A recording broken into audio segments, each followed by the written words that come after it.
I what? No, I thought you were leaving. No. I love your Of little. course, Roman goes to the beach. I know, I'm obsessed with it. And then you can It's small. flip it for a selfie Dude, camera. it's like, Oh my god. And it's got a good Yeah. balls. I'll sometimes throw it on like as like a second angle for something or like give it to people. And they'll like, yeah, it's very fun. I've never seen that. I just got it, so I'm like. But it's the same leaf. I have the drug one, and it's like the exact same gutter. Oh, nice. Yeah, I love it. You didn't bring your drone. You like the lips? None of our business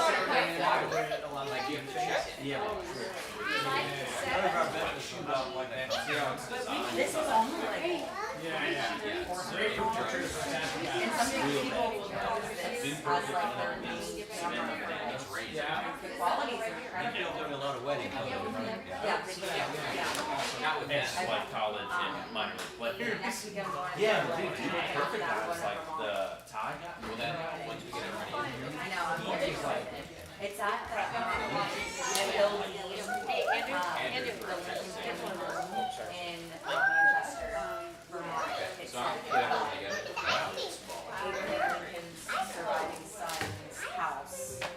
Wow. And his wife is like. Okay, we are taking a picture. So I'm going there, it's really cool, Picture. so I'm very excited. You don't travel all of them, but you travel when you want to. I've been traveling way more this year because last year was the kind of stepping stone to Picture? traveling and Who then said this that? year I I'm think so. going lots There's of no places. kid doing it. Yeah. For real? I think we should. Maybe it's enough time. Yeah, it's Or no, it's a you lot, don't but think I so? think it's worth it. I It's think very it's fun. Okay, They I do. agree. No more picture, but assemble. Assemble in the living room. Put it right here. Assemble. No, assemble. Assemble. Actually, he thought you said a cesspool in a living room. Up again. No, you said delicious looking chocolate. Okay, do it again. He's calling individual. women. They're all complaining. Reluctant. Can you get Dave? Dave. Get them in here, Cal. All right, Birdie. Birdie. Cal, I'm evaluating you for having them. Looking for management skills. You get in here. Hey, do a little Irish dance over there. Yeah, she's going next. You go next? All right, okay. Andrea. Hey, Okay, we're ready. on both. Terry. You got a good voice, Cal. Let's see call Nancy now. Nana. Oh, Yeah, you can say Nana. Nana. Gotcha. you got a bass voice, man. She didn't hear you say it again. Gretchen. Where did Andrew Choosing go now? to Cal, you ought to be on the radio. He was literally just saying that. Oh, there. Dave, where's Dave? Dave. Dave Edwards. He's eating cheese. He doesn't have a deep All right. Tim Edwards. Tim Edwards. They are going to get the keys to the hall. Austin.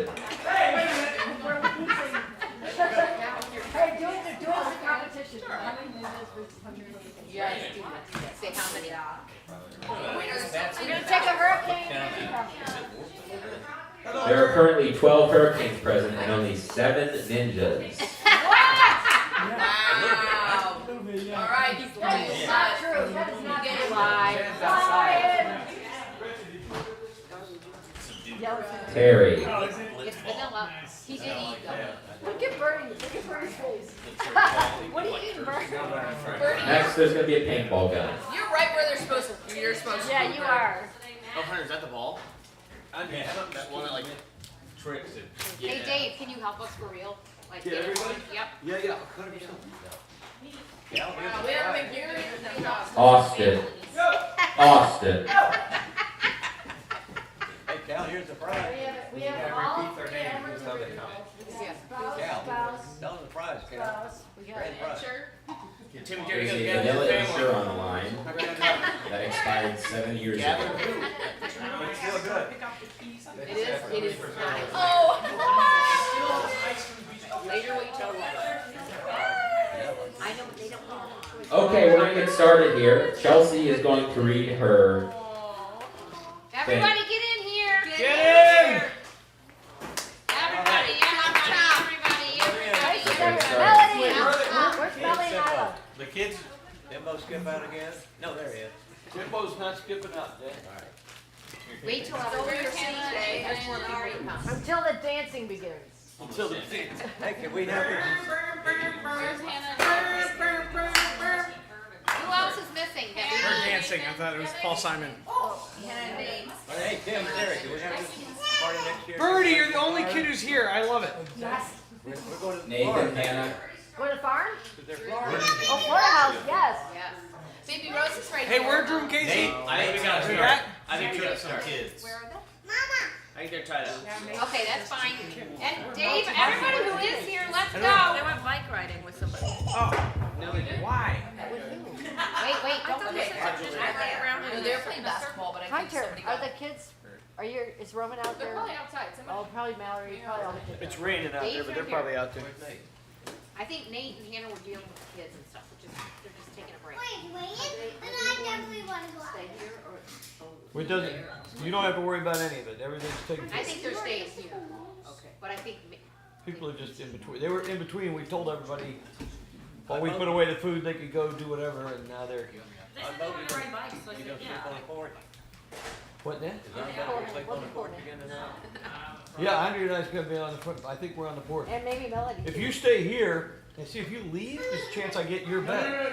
Unbeknownst to Bertie, you. stay. If you're staying, Bertie, come sit we're with me. outside. Dad, Come on. Come on, me. Come on, buddy. Hey, Andrea said she They're had coming the up. best They're sleep coming up. in a month. okay, everybody, here goes Chelsea. Everybody tune in. Yeah. Chelsea's turn. Chelsea. Bertie, come watch this. I'm gonna Look dance. at her cute little face. She saved some, She's been going. Okay, Chelsea, Siobhan, Edgar, Bittner. What was the second word? That's her middle name. It's Irish. It was what? Siobhan. Siobhan. Oh, that's pretty. Yeah, she and Craig How have. do you Trying to say spell it, you get bonus points. Oh, that's brutal. Ask Craig, he knows. it? All right, Craig. SOB. Abuse. SIOBHA. Yep. Good job. Whoa! Bonus points for Ninjas, They can't have a lot of bonus points. Okay, ready. We're ready for shots. The BH is always pronounced like a B in Irish. Do you want a fun fact? Wait, say that again. A BH in Irish is always pronounced like a B sound. That's fun fact. You hear that? Yep. That's not loud enough. Yeah, you gotta really slow down. Eat it like an ice cream cone. Or how about, Nom nom nom testing.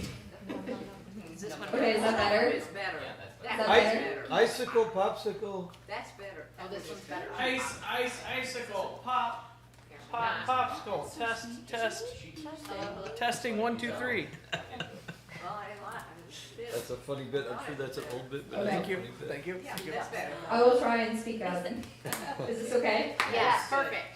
Okay, some of the story might sound a little bit I familiar. saw Melody and Hot Daddy and Nana were the first people I met in Calvin's family. Didn't even eat that. It was our first date.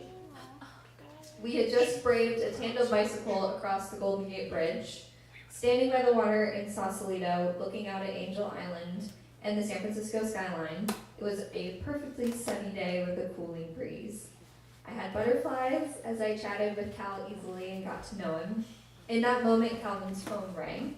Unlike the awkward phone interruption moment in movies, this was a welcome call. Cal answered and said hello with ease and a smile that showed whoever was called was someone he was close to. It was, of course, Hot Daddy Nana. After a minute or two, Cal looked at me and basically asked to put me on the phone. I was surprised but touched by the gesture. I remember feeling nervous and a lot of pressure to make a good first impression, which I later learned was apparently very important. Since it was clear Cal was close to his grandparents. But I remember the nerves going away almost immediately when Hot Daddy and Nana said hello. They somehow have this ability to make you feel at ease and loved just with the warmth of their voice. I couldn't tell you the details of what we discussed, but I do remember smiling throughout the conversation and being impressed by how sincere Hot Daddy and Nana seemed in wanting to get to know me, a random girl on a first date with their grandson who lived across the country from them. Hot Daddy and Nana continued to welcome me at my first Kiowa family reunion. I was just Calvin's girlfriend at the time, but I felt right at home at this family-only special event. It was a hot July day. Calvin and I had just arrived after a horribly bumpy red flight. We were sticky from the humidity, tired from travel and a lack of sleep, but I could feel his excitement above everything else as we made the drive from Charleston to Kiowa. As soon as we pulled into the driveway, I remember a rush of people practically run to the car who seemed so excited we had arrived. Somehow, weren't you driving the convertible? Yeah. Which had been parked downtown. Yes, good. I could hear Terry from like the beginning of the driveway. It was so sweet, but I was very overwhelmed. I felt like I felt like I was visiting family I was overdue to catch up with, even though I was meeting almost everyone for the first time. Hot Daddy and Nana welcomed me into their house with open arms, and I feel the love and hospitality they modeled from every other family member as they greeted me. One of my favorite memories from that trip was sitting out on the deck by the pool one afternoon at the house. Hot Daddy with his absolute vodka and Nana with her butter Chardonnay. Despite having over 30 family members at their house, they took the time to talk to me one-on-one. I first observed Hot Daddy's famously good memory when he asked me how my sister Victoria was doing in her first year of law school at Belmont. I was impressed.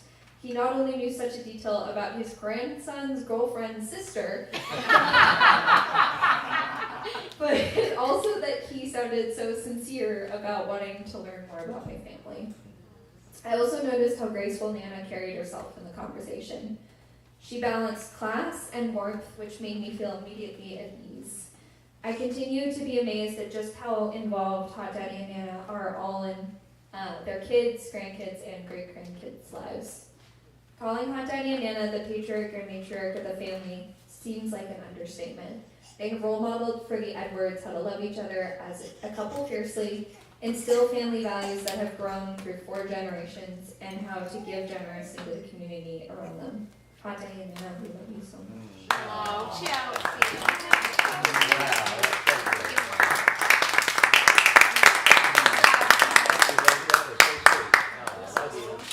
Joy, can I have that one for 1 second? Oh, yeah. I remember, which one works? Which one? I remember I was very shocked when Hal, I didn't realize that we called you, thought you called us, but anyway, he said, I have somebody here I'd like you to talk to, and he handed the phone to you, and I thought, oh my goodness, this is interesting, and you were just like, I've known you all my life. It was so sweet, and I said, oh man, this is something, this may work out, this may work out beautifully, and so it has, so it has. Yeah. Yeah, we just crossed it in the Sausalito, yeah. You just handed, apparently just handed her the phone, and I she know said, you well, hi, called, how are you? and I And said like hi, she'd and known us forever. That's And pretty I thought, cool. well, that's very cool. That- Dave, who was your friend from Sausalito? That's Give another- it to us. He was the supervisor in my first apartment in Pasadena, and he was missing all his front teeth, so he would say Sausalito. It's Frenchie from Sausalito. Reggie. He didn't have any front teeth, did he? No, he did not. Did he? Might have been a meth addict, as I look back. Right, you wanna know? That was a Oh, thing Frank's then. going. Dave, he was from Sausalito, though, wasn't He was from Hey, Craig, there's a Sausalito. mic right here. Right. Well, outside of San Might need to Francisco. turn Hello, hello. push that button, yeah. I turned it off. he? Oh, Craig's got his glasses. Yeah, I'm in Nothing the, wrong with that. You want mine? older category.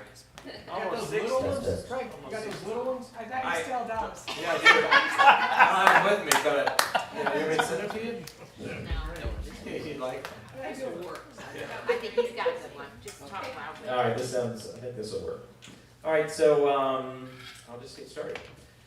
Well, where do you start to try and describe Hot Daddy and Nana's love story and how it's impacted me personally?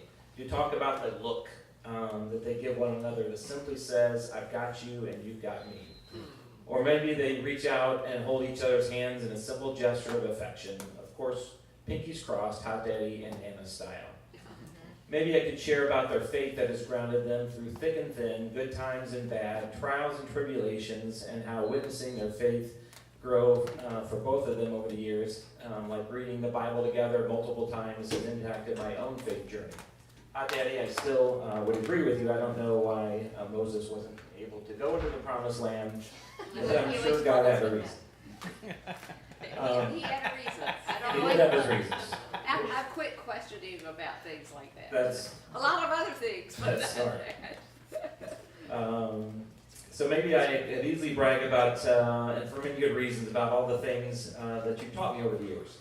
Always find the name of the server at a restaurant and treat them like gold, and you'll likely get the similar rich treatment, although that's not the reason to do it. Tip well, give generously, love deeply, be faithful, eat dessert. Nana gets a bad rap here because she loves dessert as much as the next person. Of course, Hot Daddy famously could live on ice cream, Melvin's cheeseburgers, hush puppies, and vodka with a splash of water and ice. And is currently. Yes. He's still living on that. That's his diet. YOLO. Raise your kids with roots and wings. Put your marriage first, after God, of course. Read your Bible. Compete hard. You've overdone that one maybe slightly. Especially when we're on different teams. That's Yeah. right. Let's see. Enjoy life and have fun. Don't take yourself too seriously. Love your country and show it with flags on your house and car. Be honest. How to be hospitable to everyone. My house is your house. Play Amazing Grace. It's okay to have a tear in your eye. Of course, I could fill very many more pages, but let me get to the story that's impacted me more than any other, because of what it signaled about the faith that you had in two young kids just getting started in their marriage versus any positive outcome that may come through the enterprise called Nyko Sports. Maybe you've heard bits and pieces of this story over the years, but you may not know the intimate details that really showed why Hot Daddy and Nana were dream makers, and why it's meant so much to Joy and me in the early stages of our marriage and our lives. The story begins 33 years ago. Hard to believe, Bill Clinton was just inaugurated as the 42nd president. The World Trade Center bombing just occurred. The Waco siege ended. The Great Flood in St. Louis just occurred. And the Jurassic Park movie was released, and Beanie Babies were all the rage. So this is like 3 pages, so I'm not going to read all of that because... Come on. Nah, You might as If you well. want to freestyle, let them freestyle. If you want to freestyle, freestyle, but Yeah. also whatever you want. Free ball. I was saying freestyle. Freestyle. Free ball it. You don't want to free ball it, Craig. Let's clarify. Yeah. Let's clarify.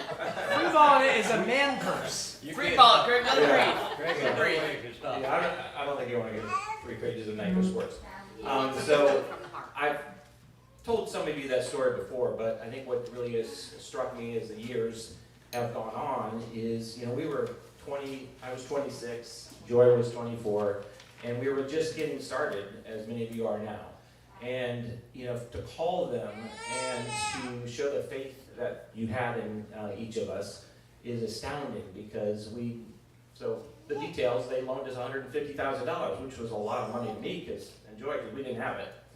And at the time, we sold our CJ7 Jeep that we loved, and the jet ski that we loved, and everything that we had. And we were taking the risk of our lifetime because we had no resources, we had no money, we had no experience. I had never managed anybody before. Sounds like a poor bet. It was a really poor bet. He hasn't even gotten to the bad stuff. Yeah, it was a really poor bet. And I loved working at Baxter, and I loved the people, and I was there for a decade. But What was that like? It's a great company, great company. And we have one proud member. At one point, we had 7 or 8 working at Baxter. Who's the proud member? I'm sorry, go on, you tell your story. I'm happy that you're proud. I'm just kidding. But I just knew I didn't necessarily want to stay in that career, because back in the day, if you stayed with a company like Baxter, Abbott, and many people in this room had to move minimum of 4, 5, 6 times to kind of advance. Which is okay. Which is okay. So it's not just millennials. It's okay. But for me personally, I knew that wasn't necessarily the path I wanted to take. As most of you knew, I grew up in the country, and living on a farm was a dream that I had for me and my wife and my family. And to do that, you can't just build a farm and then move. You have to kind of set roots. So we walked in this little place called Nyko Sports / Mail Parcels and More. So back in the day, they didn't have FedEx offices, so this little company would ship baseball cards, memorabilia, ship packages, and they had a pet parrot. Pigeon. Pigeon. You get a pigeon? What? Pigeon. Pigeon is worse. Way worse. Was pooping on the It's like a inventory. rat. I always thought it was a parrot. And then No, it was a pigeon. cigarette and a cigar smoker who smoked in the shop.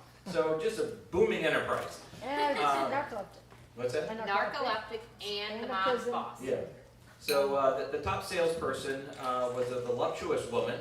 I remember that. Yeah. But not in a good way. Not in a good way. I didn't think you got the money.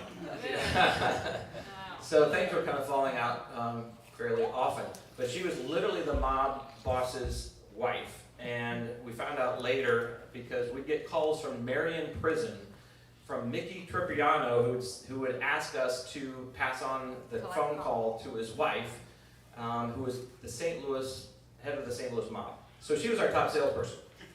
Good salesperson, It's Howard. a disaster. And then the second, well, really the lead salesperson was Jerry Stein, and he was federally indicted for securities fraud.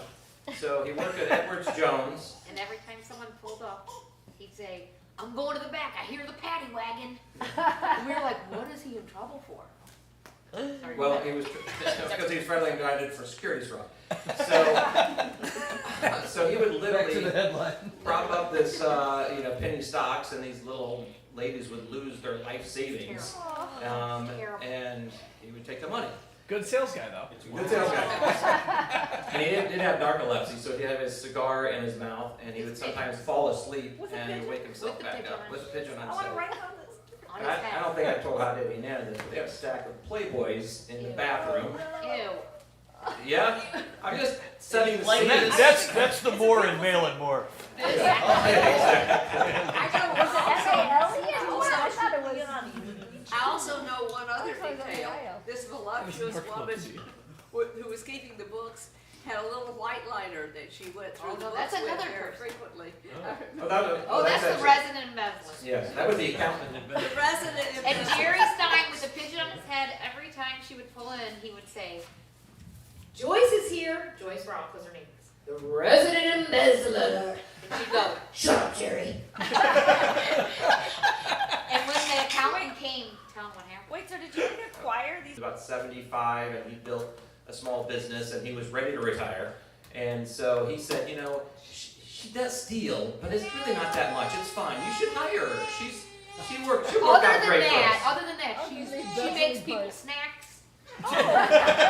Other than the embezzling. She makes people snacks. Wow. So that was the raving enterprise that we were interested in securing.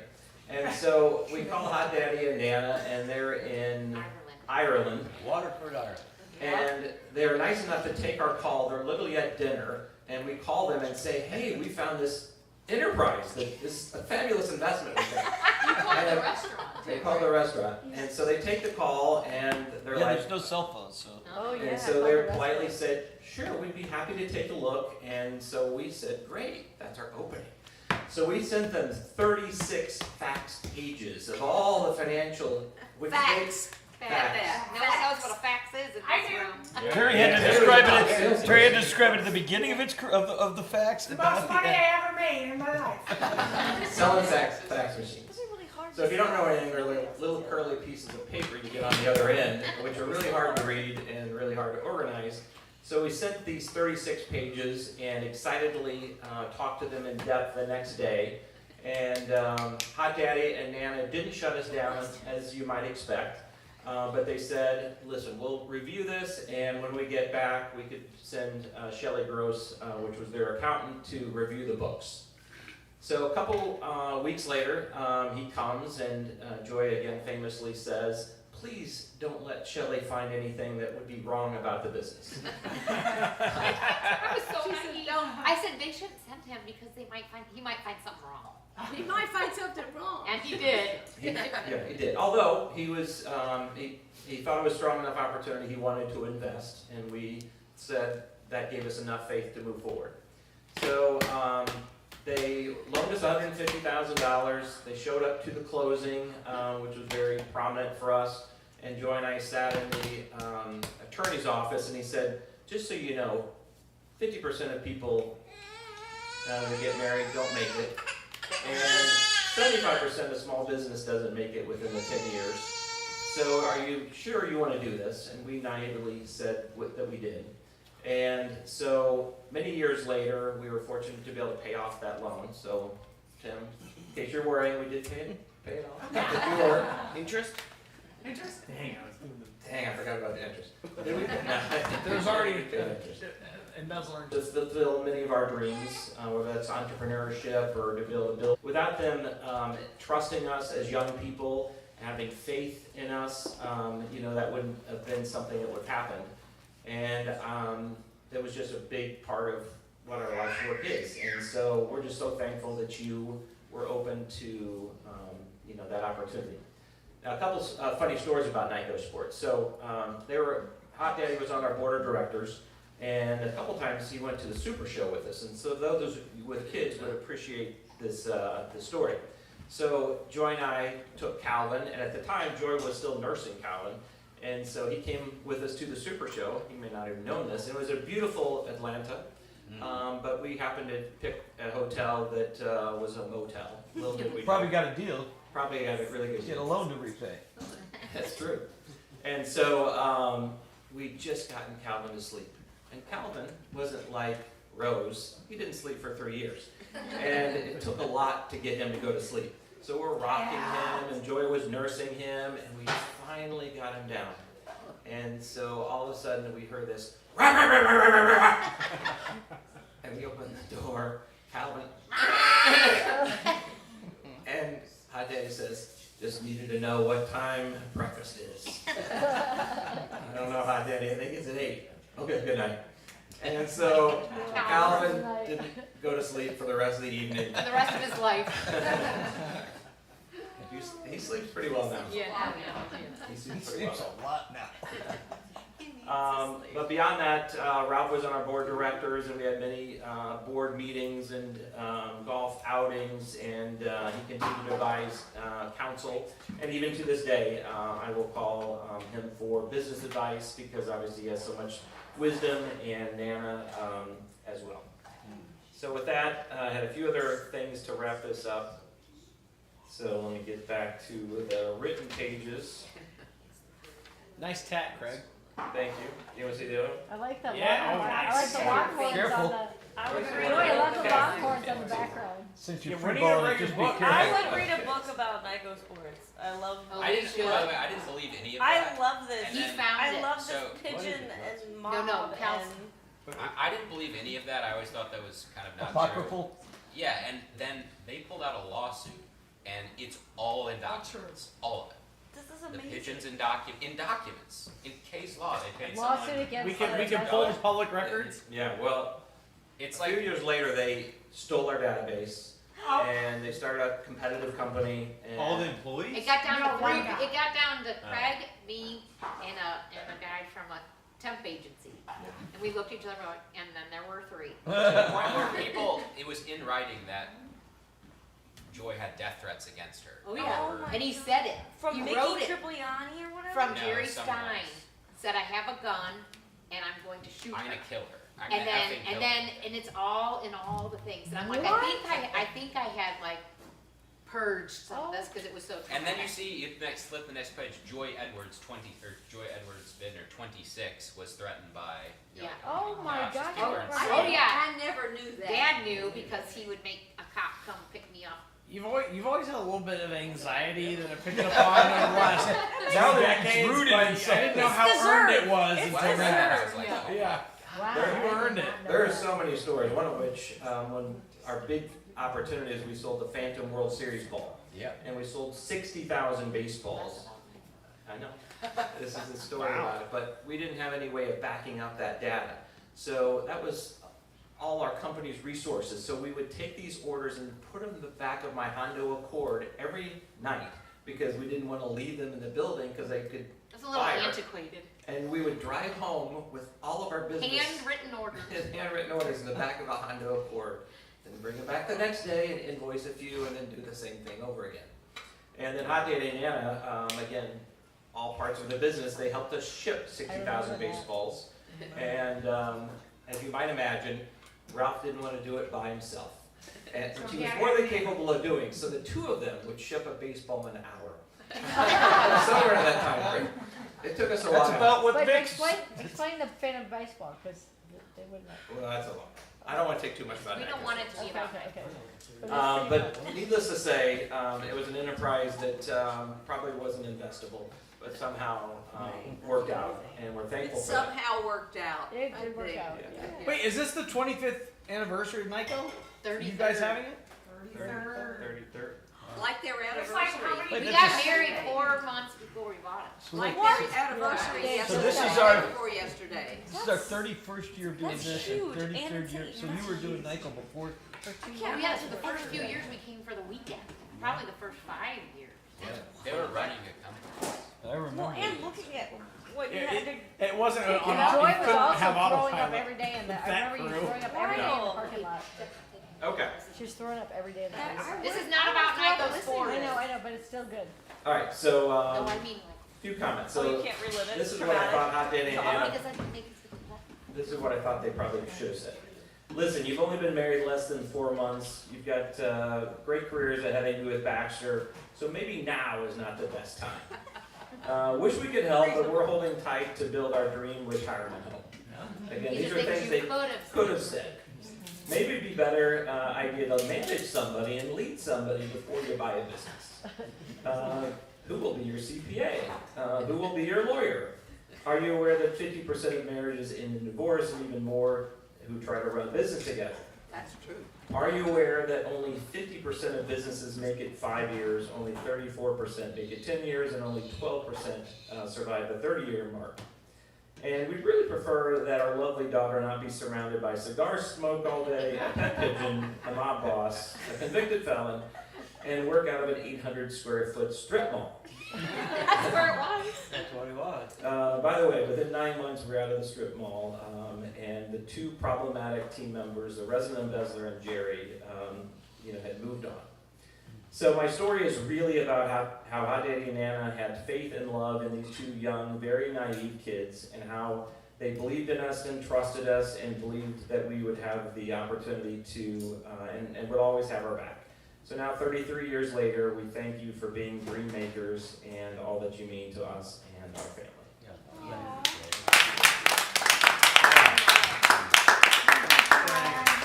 What do you think of that, Mallory?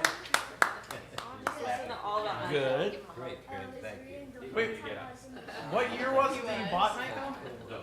1993. Oh, I thought somehow I have 2000. Riley kept asking Dave, me, I was like, that's when Ava was So I'm born. like, Anybody I want just to like like them all night. Ava, you want to help? Dave, that was a pretty good bet. Okay, Ava's going. Good job. In hindsight, it was not at the time. Ava's going next. You know that Baxter's worth about what it was in 1990.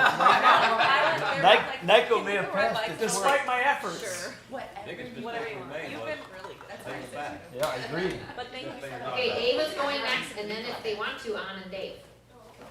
Okay. If they want to, but we're gonna force them. Yeah, we're gonna force How it. long? Anna, No pressure, no pressure. you can even do something from the front if you don't. I don't want to either, so you No have to. pressure. There's no pressure. There's no pressure. There's no pressure. No pressure. No one will judge you. There's no pressure. No pressure. No. 2 pages. Two Speed pages. up the All right, talk fire on it the up. mic. Okay. Fire it up. Okay, I think it's gonna be like Austin and Andrews. It's okay. It's okay. Tears aren't bad. No. The first part also starts the same way as someone else's, but Hot Daddy and Nana. Already. Where to even begin? When I think of how to describe the 2 of you, as I so often find myself trying to do, I almost always end with, you just have to meet them. They're truly indescribable. I've often been asked by friends of yours, whether they're lifelong buddies from your youth or the waiter you met yesterday, if I realize how special my grandparents are. It is a simple statement of fact that my grandparents are extraordinary. Extraordinarily kind, spectacularly generous, incredibly faithful, hilarious, loyal, full of life, and astoundingly in love. Only in the last few years have I learned that not everyone is blessed with grandparents this remarkable. How lucky am I to know and love you and witness bits and pieces of your unforgettable story. It is no secret that Kiowa is my favorite place on earth. Hence why I will almost never wear a Kiowa hat or t-shirt for fear of your slice of paradise being discovered. Preach! Amen! Of course, the ocean, beach club, endless summer, beautiful scenery, and the rest of the crazy family you've created contribute to its special place in my heart.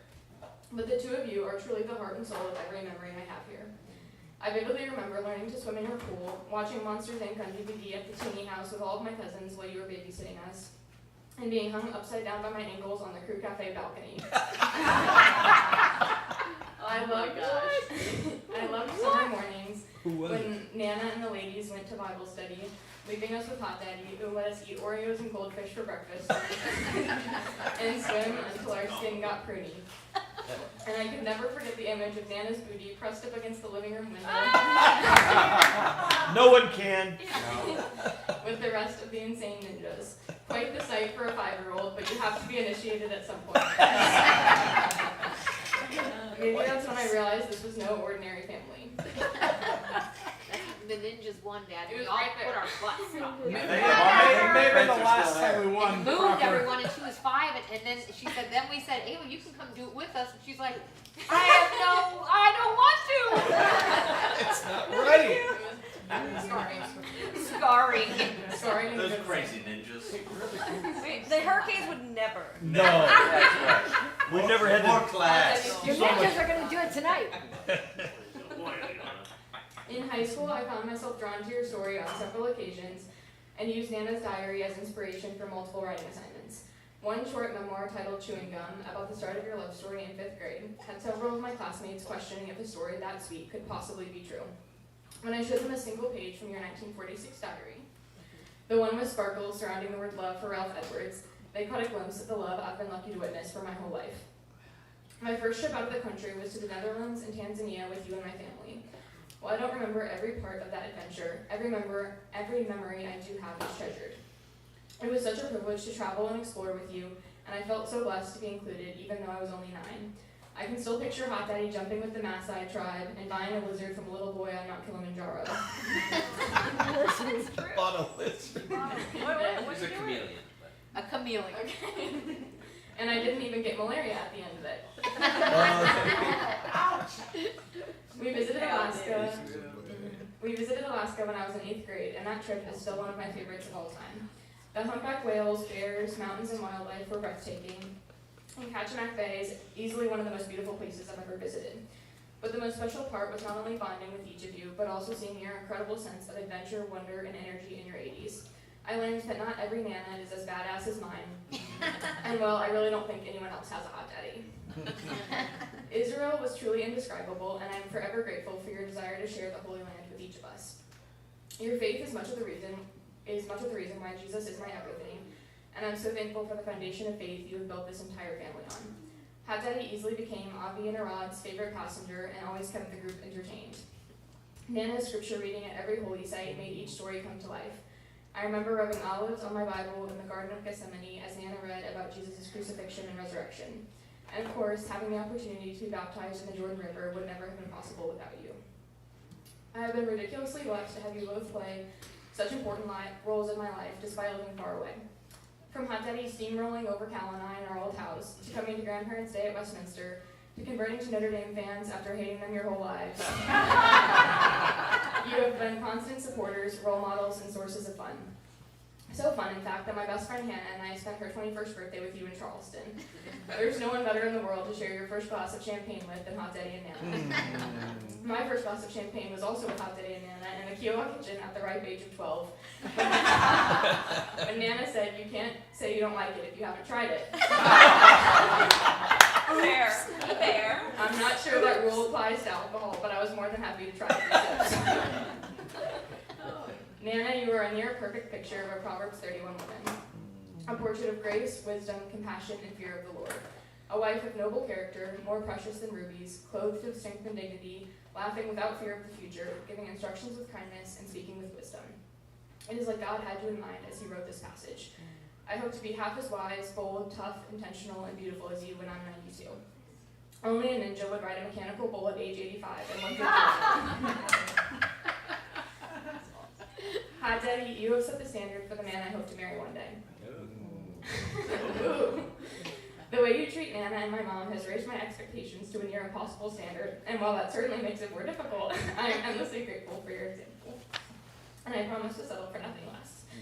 I hope that I will one day be the gal who makes life worth living to someone, as you once wrote in Nana's high school yearbook. That is what you wrote in your yearbook. Say that again. Say that line again.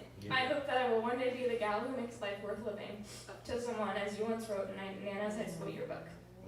You were hilarious, generous beyond measure, tenacious, and truly in a league of your own. I don't know anyone else who can make the whole table cry laughing with your glasses and funny faces one minute, and then learn the waiter's entire life story the next. Sometimes you forget who's on your team, or roll the occasional avocado during a fierce competition. But all is forgiven because you're hot daddy. I love you more than words can say, and I'm very proud to be your granddaughter. I'm not sure we deserve the two of you, but I hope you know just how much we adore you. Your love story is legendary, and I'm blessed to know that a love like yours, though rare, is not just the stuff of fairy tales. Thank you for who you are and all you have taught me. That was so great. Wow. Wow. You guys got quite a daughter here, you know that? Yes, I do. On vote. Family here. We got a family here. We do. Do it up. I'm voting.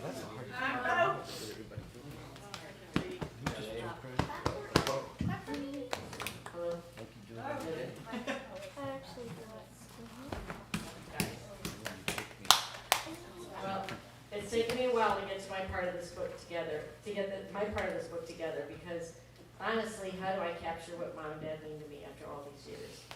How do I put into words the countless stories, adventures, big moments, little moments, and ordinary days that somehow became life-shaping memories? Our life shaped by vision, discipline, humor, wisdom, perseverance, generosity, deep love for one another, and above all, unwavering faith. And the remarkable thing is that their influence has extended far beyond that of just the two of them. It shaped their children, their children's spouses, Tara and I,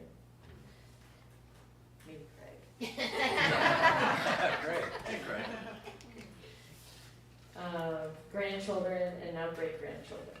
It's impacted friends, church communities, neighbors, widows, co-workers, and countless people that may never even fully realize they influenced.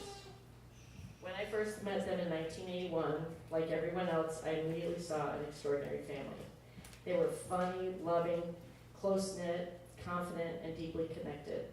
But what struck me most was their openness about faith and the obvious joy they found simply in being together. I had honestly never seen anything quite like it. And I remember wondering, is this real? Is this real, or is this just something they want people to see? Because surely no one could genuinely be that in love, that committed to family, that joyful in serving others, and that grounded in faith all the time. But now, after 45 years of watching them through every season of life, celebrations, disappointments, successes, heartbreaks, adventures, illnesses, aging, parenting, grandparenting, great-grandparenting, and everything in between, I can say with complete certainty, it is real. What you see in them publicly is who they truly are privately.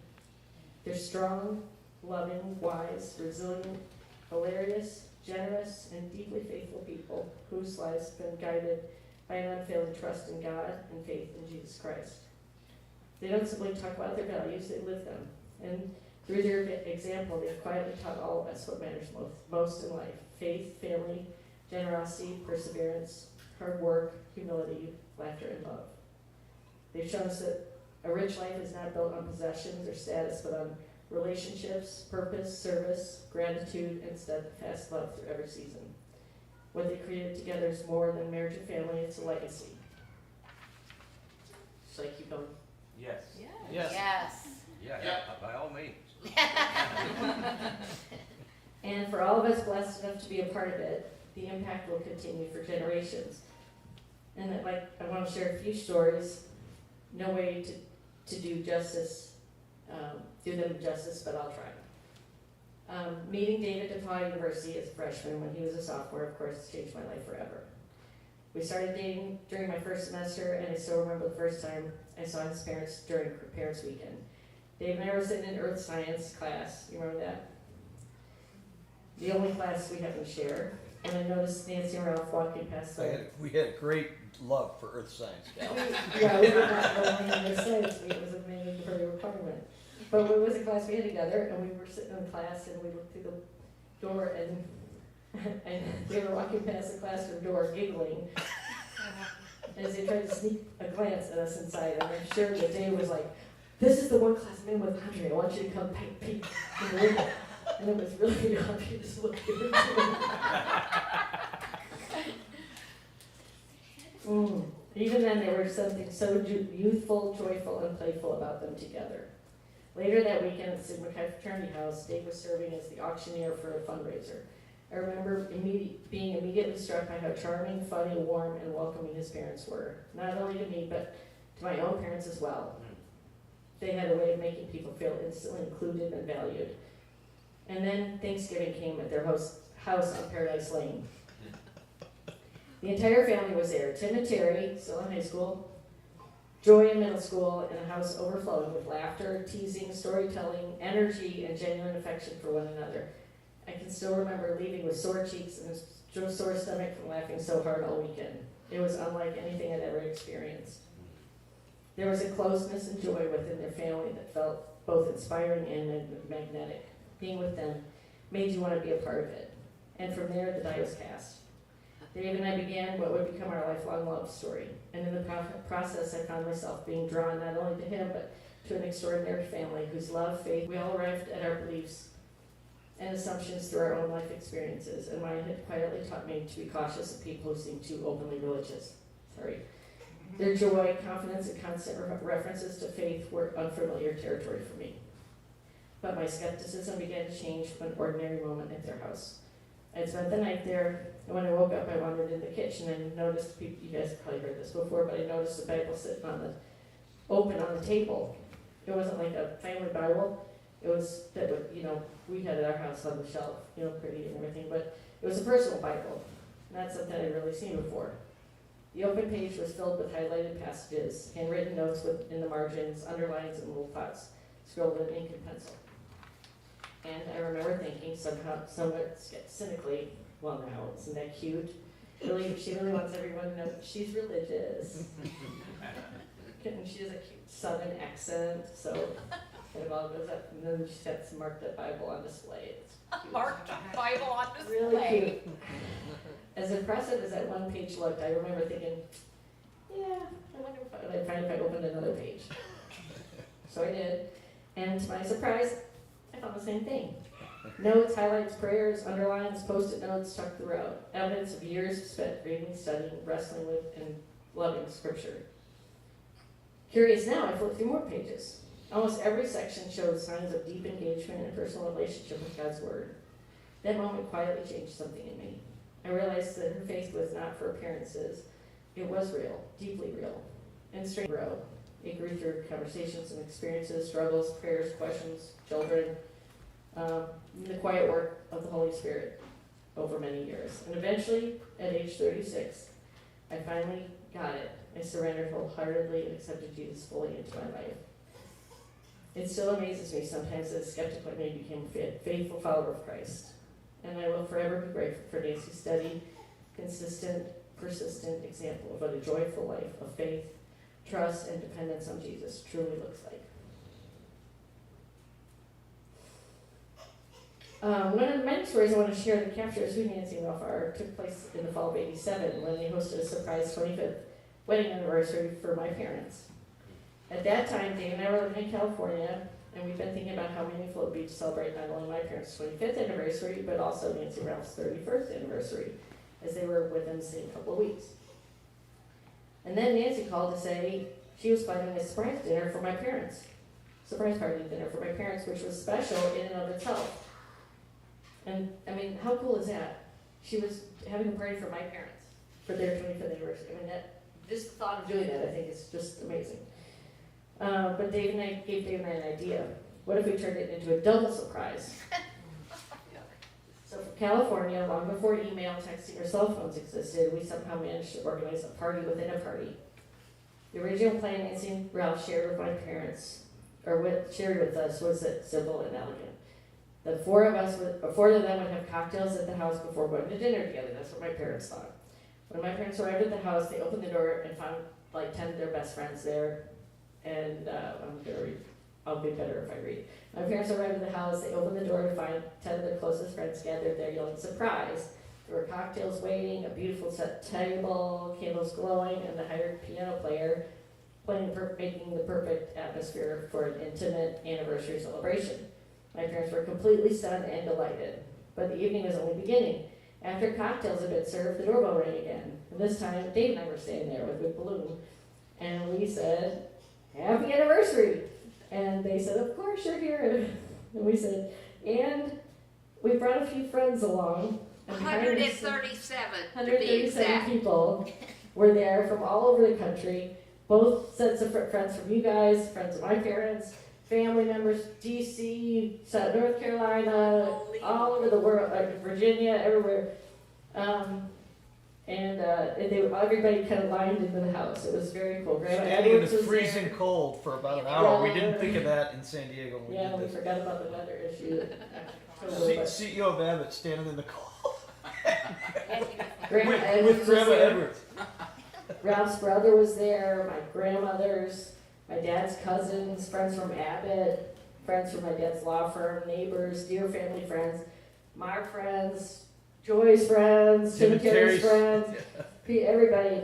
And they traveled incredible distances just to honor these four people we all loved so much.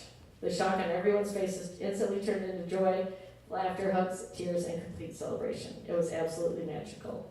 And in true Nancy fashion, she didn't miss a beat. Rather than panic over suddenly hosting more than 100 unexpected guests, she was thrilled. I think there's a picture of it right behind your head there, Hunter. Yeah, it's the same night as that. Yeah, the same in the bathroom. Yeah. The one in the bathroom. Yeah. Tim's got that mustache, you can tell. Right. It was magical. And rather than panic, okay, Dave and I secretly had flown in early and scaled up her original menu behind the scenes, right down to the famous angel biscuits that she decided to cut out at the very last minute. The entire evening became such a beautiful reflection of what Nancy and Ralph have always done so naturally, bringing people together, making others feel celebrated and loved, creating unforgettable memories, and building community around family and friendship. And I believe they loved that they could see that reflected in us. It was more than a party, it was a celebration of marriages, friendship, family, hospitality, and the kind of love that multiplies outward and gathers people together across generations and miles. Years later, it felt only fitting that we gather again to celebrate them for their 50th and later 65th wedding anniversaries here in Kiowa. We did 50 and 65th here. Wow, now 70. And now 70. Wow. Are you guys tired of me talking? Who's up for 75? Is anybody? And just like that, first unforgettable anniversary celebration years earlier, people came in droves from everywhere to honor them. Family and friends traveled across country and even across the world, including Ireland, simply to celebrate the extraordinary lives and marriage of these two people who had touched so many so deeply. Yeah, the Irish. There were childhood friends there their own childhood friends that had known them for decades, extended family members spanning generations, former colleagues and neighbors, new friends from Charleston, Kiowa, friends of Dave and I, Joy and Craig, Tim and Terry. People from every season of life came together because somehow Nancy and Ralph had made each of them feel genuinely loved, valued, included, and important. That's one of the most remarkable things about them. Their relationships are never transitional or surface level. They invest deeply in people. They remember details, show up consistently, and make others feel seen. The result is a community of multiple generations of communities built around love, loyalty, laughter, love, and connection. Watching this anniversary celebrations unfold was incredibly moving because it became so obvious that the life they built together had radiated outward far beyond their immediate family. There were so many people there with decades of friendship, shared experiences, encouragement, generosity, mentorship, hospitality, and love. Their impact on people across generations is truly unparalleled. Okay. And even more remarkable after all these years, people are not simply drawn to them because of what they've done, but who they are together. Even after decades of marriage, they genuinely still delight in one another. The joy, affection, Humor and steadfast partnership create a gravity that draws people in and makes everyone around them want to love their own families a little better and hold the relationships a little closer. We've heard all those words from so many friends and acquaintances. Mom and Dad have always recognized that relationships don't stay strong accidentally. Strong families are built intentionally through time together, shared experiences, traditions, laughter, hospitality, and showing up for one another again and again over the decades.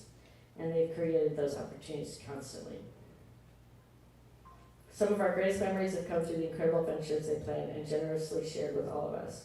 Dave and I traveled with them on unforgettable journeys, including the journeys of Paul cruise through the Mediterranean and the Talk River cruise to Budapest, from Budapest to Prague on the Danube. We love that so much we had to share alongside Joy, Craig, Tim, and Jerry too. We also went to Aruba, the Talk cruise to Paris, from Paris to Normandy to experience and honor the events of D-Day, Prague to Budapest, an incredible trip to Big Cedar Lodge in Missouri, the California Coast Drive from San Francisco for Cal and Chelsea's wedding to Cannon Beach, and the unforgettable Greensboro, Virginia memory tour. And then there was Israel. They took all of us who could come. The kids that came were Alex, Cal, and Ava, Nathan, and Hannah, to walk where Jesus walked. Standing in the Jordan River being baptized by Alex was a sacred experience I will never forget. Seeing Nana quietly reading at the Mount of Olives in the Garden of Gethsemane made Scripture feel alive and tangible in a whole new way. That trip deepened all of our faith journeys and connected our family spiritually in a lasting way. Hearing Hot Daddy pray out loud was very deeply moving. But the magic of all these trips wasn't just where we went. It was the gift of uninterrupted time together. And of course, one of their greatest acts of vision and foresight was building the home in Kiowa. This home in Kiowa. It's the heartbeat of a geographically scattered family, the place where everyone returns to connect, reconnect, recharge, celebrate, laugh, pray, eat, and simply be together. In Kiowa, we've created memories that will live permanently in our hearts of multiple generations, our family. The value of that gift cannot possibly be measured. Their generosity has also changed the trajectory of our children and grandchildren's lives. Through extraordinary financial wisdom, foresight, and sacrificial generosity, they've established trusts that have helped provide educational opportunities, security, and stability for future generations from the very beginnings of life. These are foundations that have allowed we, their children, grandchildren, great-grandchildren, to step into adulthood with opportunities, education, and encouragement, and support that will continue rippling out through generations to come. I keep going, I still got a couple more pages. Almost done. And their generosity extends beyond family, seeing how they became such a beautiful part of Charleston when they first moved here after retirement. Really was inspiring how they got involved in and supported just about everything in Charleston. First Scots Church, theaters, symphonies, dance groups, local merchants, waiters and waitresses, Meals on Wheels, serving on the board at MUSC for years, and countless fundraising and community programs in Kiowa. When they moved to BG, they immediately began serving on leadership there as well and created in a loving and thoughtful tradition with the Widows and Old Friends Christmas celebration. Dave, Tim, and Terry, Jordan, Craig, and I have gotten to be a part of that, and we are so inspired by the many ways that they give back to the world around them. I gotta say a few things about the hilarious, unforgettable, and mischievous Hot Dad. Hot Daddy can really make us laugh. Sometimes uncontrollably, whether by rolling avocados, which you just mentioned, oranges, or bread across the table whenever a conversation or game gets moving too slowly, or he's just lost interest. I just lost interest. The childlike irreverence from a grown and very accomplished and respected man is so funny.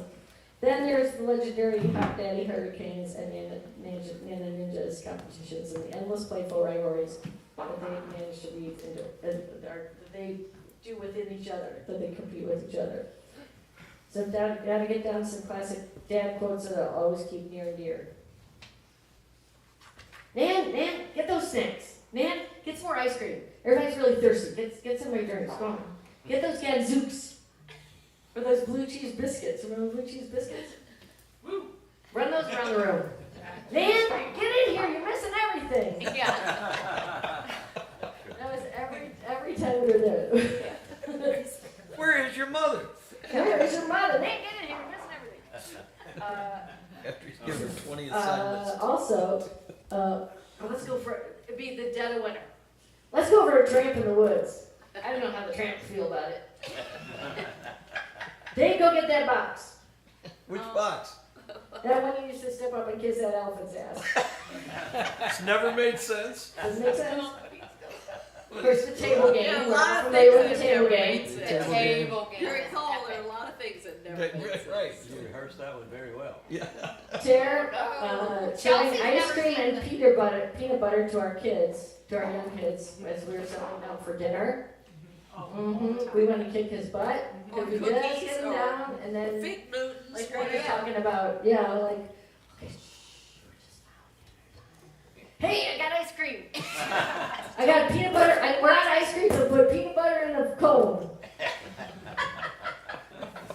That was a very popular night. That was a very popular night. I Not love so much. watching him when he gets that tooting machine that Austin got. He just laughs his butt off at that. Oh, during free throws. I love telling your storytelling about your childhood, which we all do, and about how he still jokingly carries jealousy around Nancy's one-time high school crush. All the nicknames he can do: Timbo, Dabo, Jawbones, Tearboat, Onboat, for just a few, but I'm sure his friends' nicknames are throughout this book already. Earl Wayne Dribbletoe ain't gonna promise you nothing Hodgins. One I haven't heard mentioned lately is Roland. Hey, old boyfriend. Roland was an old boyfriend. All boyfriends. Most of the boyfriends that Joy had, how they would call. What's that? Just hold it not by the transmitter. Oh, sorry. You're good. Now you tell me. On the last page, buddy. But he would call all of Joy's boyfriends Roland until Craig. But because he wanted them to just keep on rolling. He wouldn't remember that. And he would call it to their face. He goes, come on, He Roland. called Kurt Rich Roland to his face. He did. And he said, what did Kurt wear? What did Kurt Rich wear that you called Roland on his pants? He didn't have any pants on, he had fatigues on. He had camouflage pants, so he'd always say, Roland, I can't, go put some pants on. He wore camo, Scout. Get that boy. Why are you calling Roland? He needs to keep rolling on down the road because he's not getting joy. You gotta know this, though. That guy wanted to marry you. He did. He took me up to the See, I didn't floor. know that.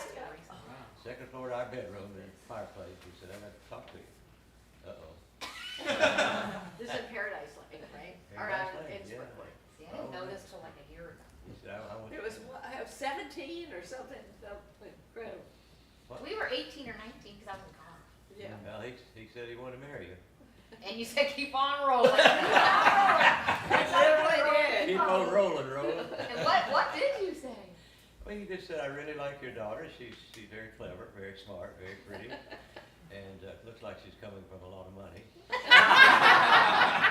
And, but I said, well, so what? Want to roll it? He said, well, I'm going to ask her hand in marriage one of these days. I said, really? What did you say? Let's go get a cheeseburger, Roland.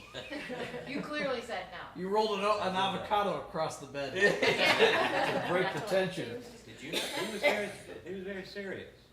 He was a good guy. So were you.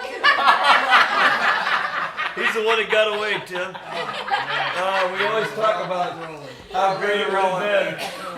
How great it would have been. Greggy was a good golfer. Everything, No, that was Jim. That was not Kurt. everything might have worked Sorry, out. go Joey. ahead. You two were We talk about Roland, and his name was never Roland. Oh, did he? You're good, you're doing great. No, that was Mark Winter. Another one she had. I know, there's so many. From Detroit, yes. Yes, okay. Better keep moving Good on. guy, too. Let's get off rolling. All right, his lifelong love of Stanley's barbecue and Born Rascal sauce. Eating at One Hung Lowe's, the Chinese restaurant in Libertyville.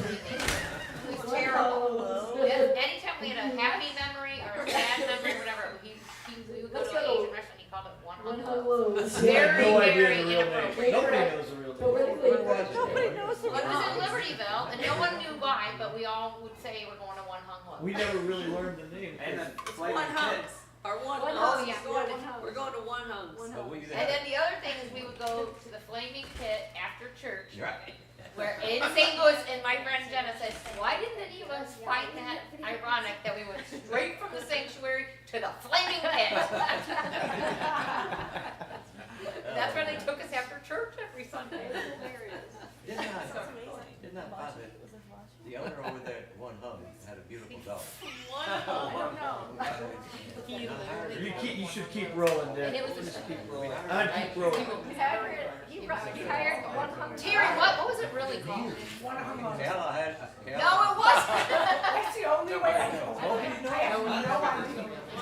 Oh, Henry Yees. Oh, That's not Henry Yees. that's not it. Henry Yees. Downtown Woodby. That's where we went to one. It was out by Hawthorne.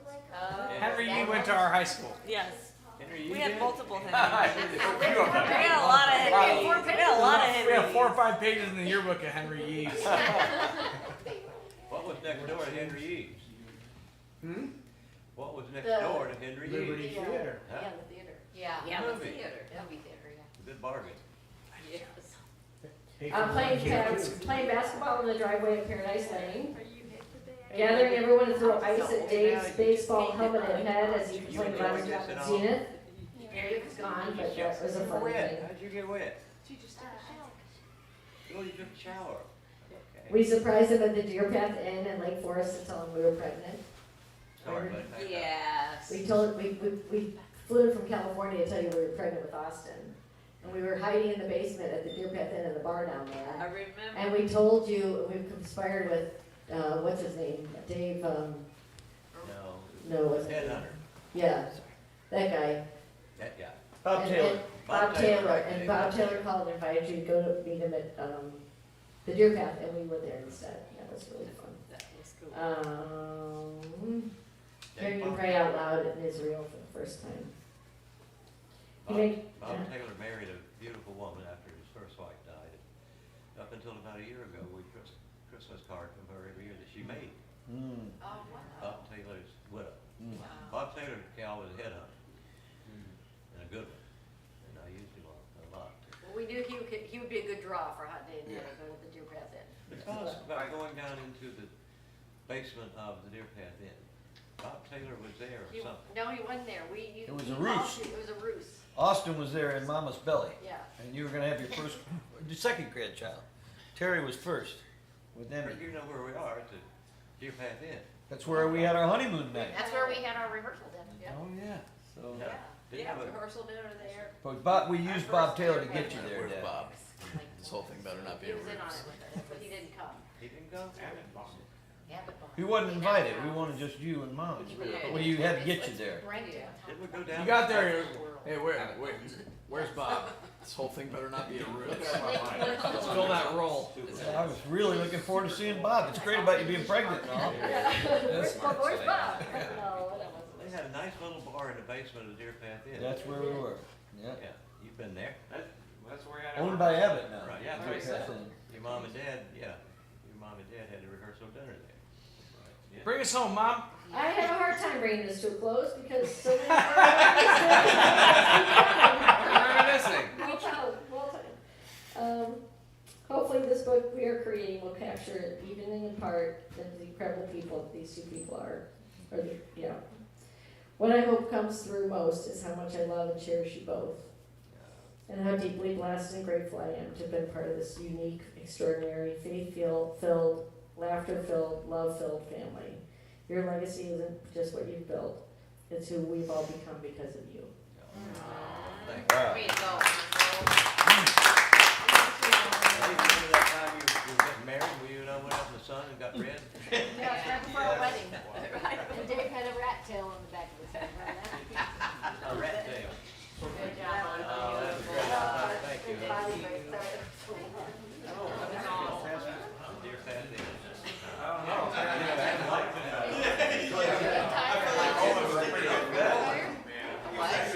You're not tired? Playing like crazy.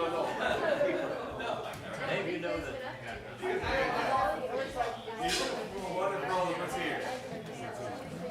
Here.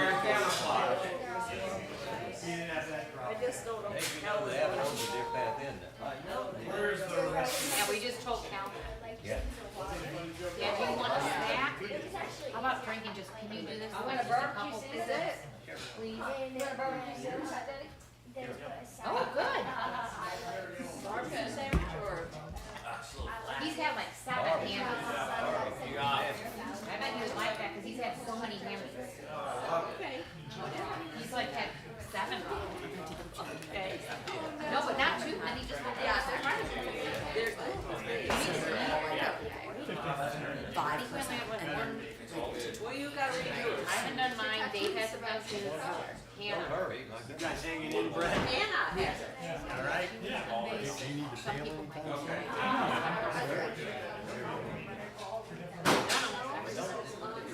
I know, but I want you to get through it. It's a long day.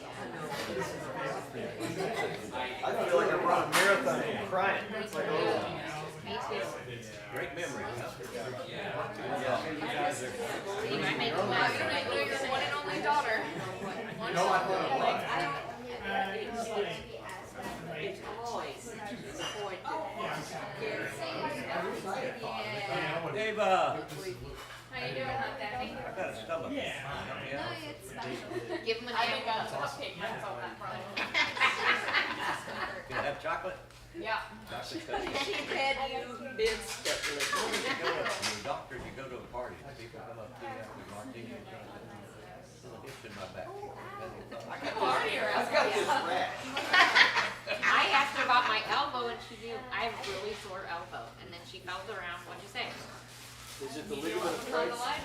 What is it? They're out. I thought she was making that crap up. She goes, no, it's Golfer's not. elbow. She goes, is it right here? What elbow? Golfer's elbow. It's not here. But it's all rainy outside. It's right here. So it's medial Epicondylitis. epicondylitis. Good. Great. How do you learn another language? Well, she's just gonna focus on elbows. From now on, that's her thing. You know what, get a net. Get a net. Podiatry. No. Orthopedic surgery, yeah, you can specialize in your hand. Or just hands. We know guys just do hands. Yeah. You're orthopedic surgeon and then you specialize in further too. There's a lot of muscles in your hands. Hang in there a little bit longer. Just okay. Hunter, how you doing, buddy? Ready to go? You? Yeah. Doing good. Well, it's just hard. Yeah, I know. A lot of people here. It's like, 30. 33. 29. Everybody's coming on Tuesday. Yeah. Y'all are doing Yeah, well, we'll leave that sporadically. Yeah. Hopefully, I don't know. Yeah. How we're gonna do that. because it's not. Emily was. I feel Oh, yeah. You guys are absolutely. I love how different. I love The kids are doing well. Good to see Mallory and Roman. Yeah, Roman's on the wall. I bet he's All a hit of the 4 class. quarters. Yeah. That's awesome. Way to go, Roman. He'll be going in a second. I bet he's a hit of the class, so. Yeah, smoke. Smoke. He's gotta go with that. He's gotta get that his classmates and start calling him You Smoke. call him smoke, Dad, and it kind of stuck. You call him It smoke, did, isn't it? yeah. Yeah, so, yeah. You did. You nicknamed him that last year. Out of nowhere. And then we all said that's such a good nickname, and someone said, I want to be on Chief, Champ, Chopper. That's what Cal calls Dad. Chopper. And Smoke's team. Those are all nicknames that aren't. Well, some of them are real. Champ. I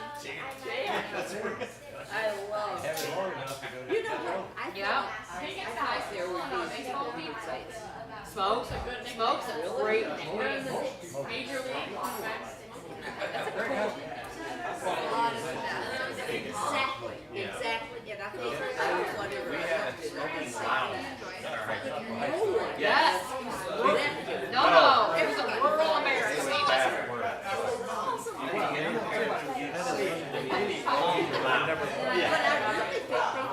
Oh, I think so. You couldn't. We did not have that. That's hilarious. Here's my mom. She's got two barbecue, Dad, with Oh, Dad, you want both feet? I know they I'm gonna get you a napkin. Yeah. I mean, like a towel.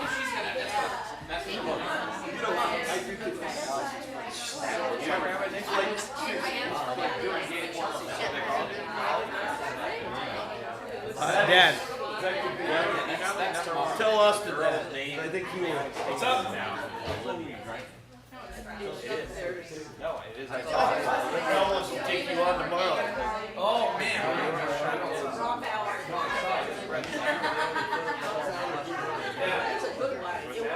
She was born, she was the only kid. Yes, that's right. I hated her. Hated her. Here, hot daddy. You can do this, it's not so. Yeah. He's trying to get her a sandwich or something. Not you. Oliver, I saw her. Takes lots of, yeah, I saw her. Egg salad. Chicken salad. Chicken salad. Crust or no? Oh, I got this. I'm You're in not. luck. So we did they uno. Thank you very much. That's awesome. So your name became popular in the last 10 years. Oliver and Olivia are very popular. They really, really, I really. told Ava Olivia is #1, and it is.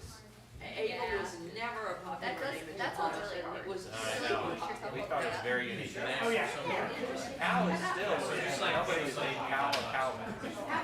It's an oldie, I think. An oldie. What's your favorite water? This is like right here. Hey, he opened the canvas and went away. Much to my chagrin tomorrow. I'm in. Yeah, Ellen was very Actually, How about that?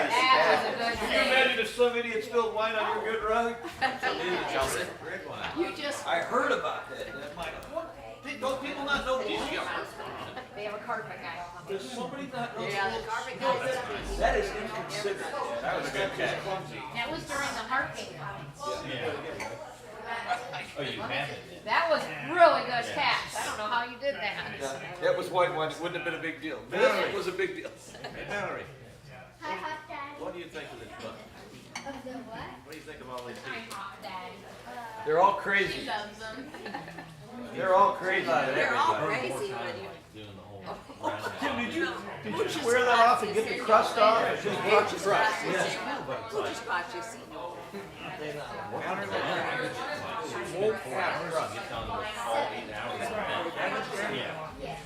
Coming up. Or Isn't now. that crazy? That's when I started watching. Yeah. Like in August. Don't know. Didn't want to make it about it. Oh, no, let's do it now. You know what? Yeah, is it? So I said it was very Basquiat. That is Yeah, it is so Is that amazing? Mel. Oh my God. I mean, Mel has a gift. I mean, she got it from Gretchen, but Wow, that is It was a bad bet. crazy. Oh my God. You'll know it's Looks just like him. Try to do that. Yes. Have you seen the things on like Instagram or YouTube of like the couples drawing? We had a painting night and we sat across from each other. We drew each other's portraits. And it goes first. Oh my God, this is so good. I should have gone first. Oh crap. It's so like the way. I can't do. I don't know what video. Like the Mona Lisa and the stick figure of the wedding. Exactly.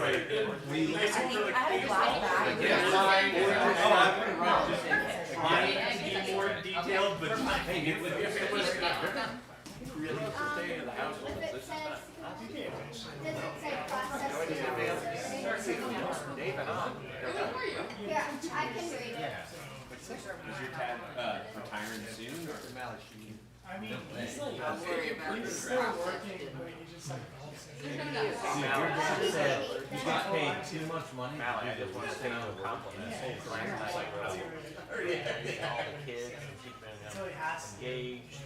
Sting. Yeah, you were like the elder.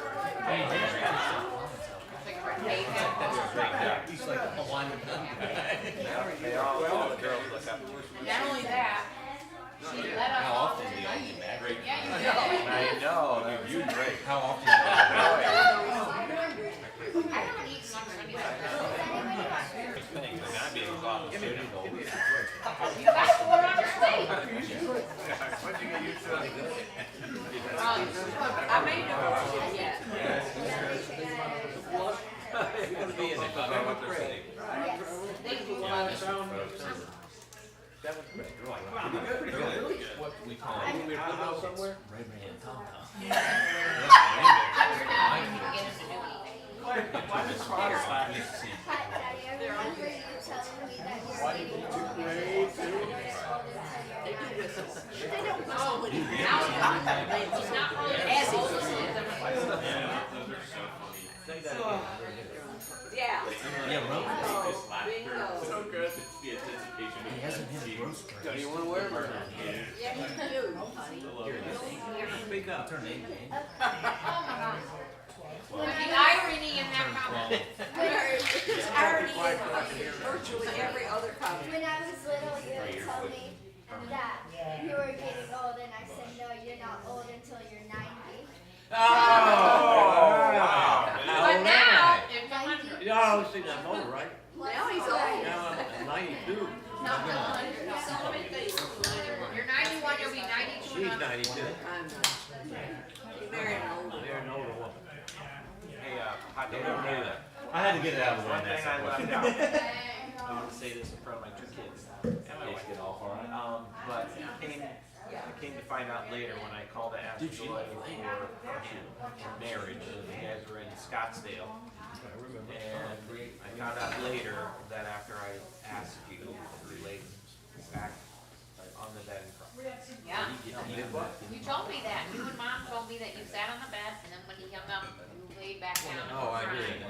And that made me feel like I was instantly welcome. He called to ask for her hand in marriage. And he didn't say keep on rolling. Thankfully. That's literally the only time he didn't say, Joy. Keep on rolling. I don't know. I know, I'm like, hurry up. Yeah, you said, when is that Brad boy gonna marry you? That was at Thanksgiving, and I said, Dad, I don't think we're getting engaged for a couple of years or something. And then he asked me December 12th. What did I say when you said he wasn't gonna do the rest? I don't remember, what did you?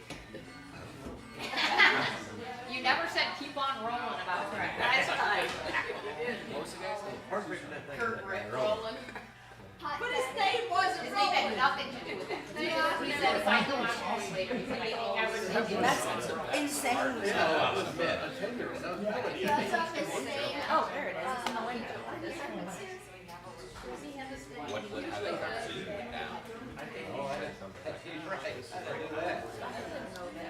I don't know how you're college. How's your mama doing? she's good. She got a really bad, wasp bite. And then wasp? Is she allergic to them? I think so. She has like cellulitis from it, which is like an infection. Robert. But she's Totally. she'll be Hey, here Tim. Tuesday. I know, but how's she It was a doing nice. now? It was a very nice. This is just Sunday. You know from the It was a wasp. very nice day. She's good. She went to Not close enough for me. What do you think? Yeah. About 8 When did that happen? fish. Joy's got to do hers. Well, round up the people. Okay, Hot Daddy and Nana had requested we round up the group. There's only like 2 or 3 more, and then we're. I wasn't just talking to you. Gretchen! Yeah, Calvin was calling. I'm so glad I went first. Holy smokes. I felt like I put a I think we're going to the right. I think we're going to the right. I forgot. I remember it now. It up, but it wasn't. We haven't been to it yet, but it meant so much to her. I could also just lose my mind. There's a lot of ways that would not go forward, but it's what we have when we get a bag. You know where it is? 5, 6, 7. Martina. I remember because you and I looked at it. It was sort of out of my mind, and I totally forgot. Did y'all want us to do that? So it just Okay, so really you're saying- stirred me. It made me So sad we that I didn't never did with it. Oh, it was not on. So flexible. Yeah, it's kind of memorable whenever I have a place you visit. No, so talk to me. And call Casey. Yeah. I can tell you now. She has, by the way, she has a gift. No, she fell asleep. And like 3 hours later, he's like, oh, So he's never, ever, ever, ever done anything like that. And it was amazing. I didn't tell you One that. vision.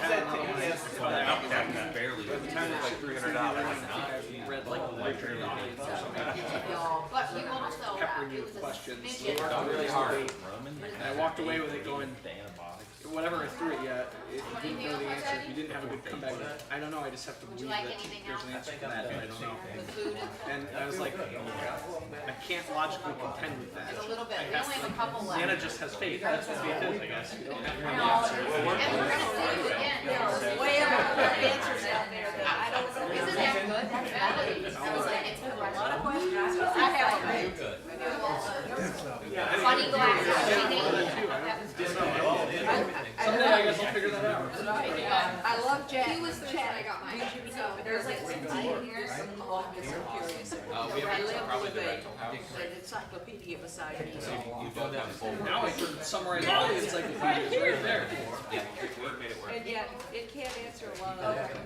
Yeah, but it can't, if you ask it the right way, it will say, what is the leading It's the focus. consensus of what this, It's not what reflective of the the business biblical model. answer to this is. Right. That's why I speculated by just some knowledge of everything. Right. Oh my gosh. I said every time I pull in this Both rock. stocks are going down. Hi there. You better have the dance. She's ready to dance. And just. Oh, all right. Get them in here. I don't know if she's really doing that. Hey, Drew. Let's try a little bit.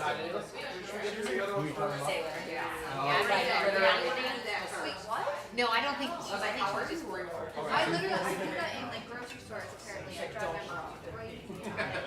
So tiny. I didn't tell one of when I lived here had some sort of religious debate. I was probably hot off of reading like Richard Dawkins, the Great and I was sort of reading peppered her questions that I thought were like, well, if that, then Hey everybody, we're getting started. So Hot Daddy doesn't get to bed later than normal because I want to keep him fired up, ready to go. So, Joy, you up? I'll go. Yeah, but I wish I had gone earlier. People will probably come. hope to figure it out someday. let's And round then them up, round them up. Yeah, like, There's just 2 more unless anyone else wants to go. Okay, Joy. There's no arguing with this. Hold There's on, not. let's let everybody light. Never It's heard okay. of I hell don't next to know the the business. Under the light. It's awesome. Lights. Ava's Was it? been, Everybody light. No, it's okay. I had a similar question. I don't think you're the only one I saying don't even know what that She's, means. when I was in 7th grade, I used to be like, Okay. Light, like a, or like dance. strong. Okay, I'm gonna start. I wish I would have. Okay. everybody come in and light. We need a, like a bird, come in and light. What the heck is that? Lightning 6? Like a bird flies in and lights. I've never heard that. Lightning and sit. Like sit. Okay, I've never heard A that. bird lights on a tree. Lights Okay. on a limb. You never heard that? I've never heard that in my life. That's crazy. Are we still on the podcast? Yeah. Yeah, you just find it out. Is my mom still on? All right. I don't know. Okay, I'm gonna go. Wave to her. Okay, The cameraman's ready, look. See if she texts your dad. Look it up. Cameraman's ready. Oh, hang on. Are you ready, Joe? Yeah. Let me make sure. Who's back there? Get them in here, honey. Yeah, I will. I'm getting them in. Ladies. I'm listening. I'm just cutting dinner for my Lettuce. A little loud. And we'll allow it. No, it's okay. It's not, okay. Well, how do I possibly capture the essence of mom and dad in writing? This is a nearly impossible task, but I will do my best. Here are my thoughts as the baby of the family and their only daughter, Joy. I thought I would start by describing them first, and then by telling you the 3 most important gifts they each imparted to me. My mom, Nancy Detter Edwards, is by far the strongest woman I have ever known. And by strongest, I mean in every way possible. She is physically, mentally, and spiritually the strongest woman I know. Are your ears driving you nuts? I hear them whistling. Oh, They should, that's his or his whistling. I got it. Okay. She has read the Bible every morning for as long as I can remember. God is her refuge and strong tower, her ever-present help in times of trouble. The joy of the Lord is her strength. She puts her concerns at his feet and goes about her day, not wasting energy nor time worrying, but rather trusting her Lord and Savior with her day, fully acknowledging that he is sovereign over everything in her life and in this world. She prays instead of frets when troubles arise and sorrows come her way. She is like no other. Mom truly is the Proverbs 31 woman. She is trustworthy and loyal. Her husband, my father, fully trusts her, and he should. She is kind and compassionate. She speaks with wisdom and kindness. She fears the Lord. This is the foundation of everything she does and her most important trait. She is hardworking and diligent. She manages her home, works with her hands, and is productive. Mom always provided a stable home for the 3 of us kids with a peaceful and thriving environment where there was healthy food to eat and manners were expected, as well as expectations such as chores and ways for us to contribute to the family and household. Mom was and is respected in the community and faces the future with confidence, not fear. As I said, she is a true Proverbs 31 woman. Mom is beautiful inside and out. She has always taken great care of her health and in the one and only body God provided her. She is strong and resilient. Mom eats healthfully and remains active to this day, but most importantly, her beauty is also radiating on the inside, rooted in faith, wisdom, and character. I tried to narrow down my list to the most important character traits that my mom passed along to me. Number 1, Mom instilled a true and genuine faith inside of me from when I was very young. She taught me to love Jesus by modeling her faith every day. She took me to church, taught my 5th grade Sunday school class, taught me a song to memorize the books of the Bible. Could you do that? Could you do it for us a little Oh, bit? heck yes. Matthew, Mark, Here we Luke, go, John, then. Acts and Epistles to the Romans, 1st and 2nd Corinthians, Galatians and Ephesians, Philippians, Colossians, 1st and 2nd Thessalonians, 1st and 2nd Timothy, Titus and Philemon, Hebrews, Epistle of James, 1st and 2nd Peter, 1st, 2nd and 3rd John, Jude and Revelation. Now Old Testament. Now we sing along with her. 1st Genesis, 2nd Exodus, 3rd Leviticus, 4th Numbers, and the 5th is Deuteronomy, the last of them all. You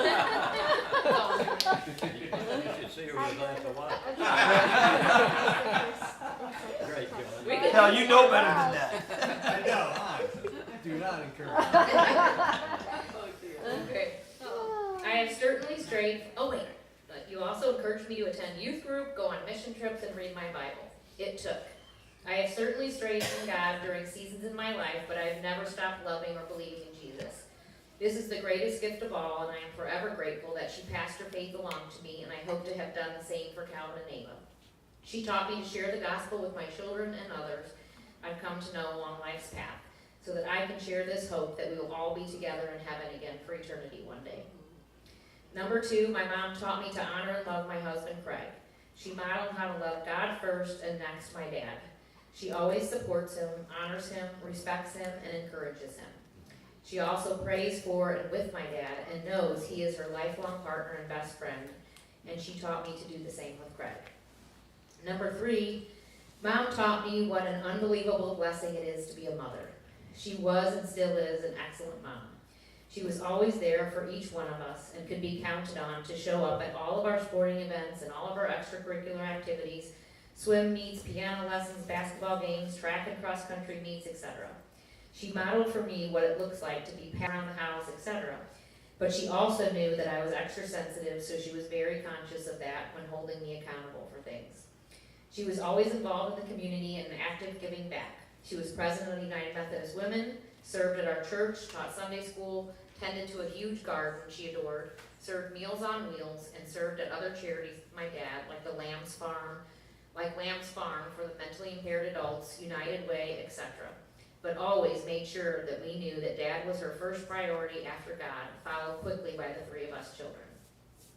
On to my dad, hot daddy to his 8 grandchildren and 10 great-grandchildren and counting.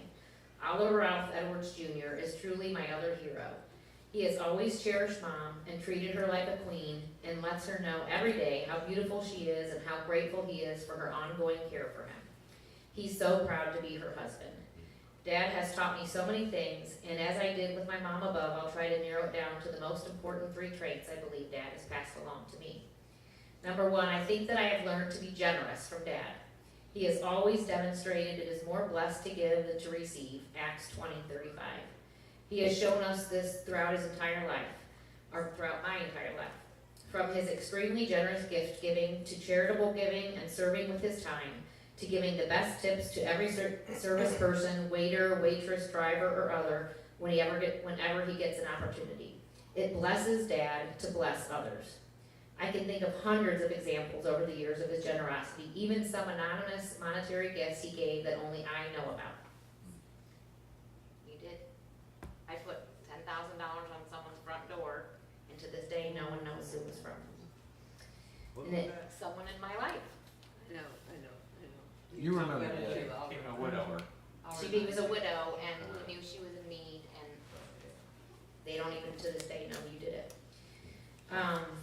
Let's see. I have to mention the generosity and trust he showed when loaning Craig and me the money to buy Nyko Sports 33 years ago. He never wavered, ever, when we asked if he could help us buy this business. He couldn't wait to support and encourage us, always a dream maker, never a dream killer. Number 2, my sense of humor, I believe also comes from Dad. Growing up, he always had me and every one of my friends doubled over laughing with his hilarious wit and fast delivery. He nearly always finds the silver lining in difficult circumstances and can always find the humor, even in the darkest of times. I remember when he had a nearly fatal blood infection a few years back and was hospitalized after a terrible fall when he fell face first on the concrete and knocked some of his front teeth out. He was making us all cry laughing in the hospital with hilarious comments with his new toothless smile. He was scared and in a lot of pain, and it was very serious, with so many antibiotics pumping through his veins, and yet he made us belly laugh until we cried tears of joy streaming down on our face. I too love making people laugh, and I'm pretty sure that quality in me comes from my dad, and I'm so grateful for it. Without laughter during the hard times, I don't know what I would do. Dad brings joy and laughter to every person he meets. The third most precious gift my dad gave to me is the gift of hospitality. He has never met a stranger, and within minutes of chatting with new people, he is known to invite them over for cocktails or dinner or just to hang out together and chat. He truly believes in the motto, Mi casa es su casa, my house is your house, and he means it. There is never a time when someone in our family, or a friend of a family member, or even a perfect stranger who bid at an auction, is not staying in one of their homes. Whether it's in his and Mom's beach house on Kiowa Island, or the charming tiny carriage house in downtown Charleston, or their condo out west in Scottsdale, Arizona, there is always someone staying there and learning about kindness, generosity, family, and love as they read the scriptures on all the walls and see the family pictures displayed as well. I still remember one of my college friends saying, "Your dad is the most hospitable person I have ever met in my life." She said if there was an actual earthquake or catastrophic event happening in the world, he would still be running around serving people drinks and snacks and blankets and making sure everyone felt extremely welcome, comfortable, and happy. That is so true. He is the consummate host. I like to think I have embraced this trait as I love to host people and make them feel at home at my house and as welcome, happy, and comfortable as can be, just like my dad showed me.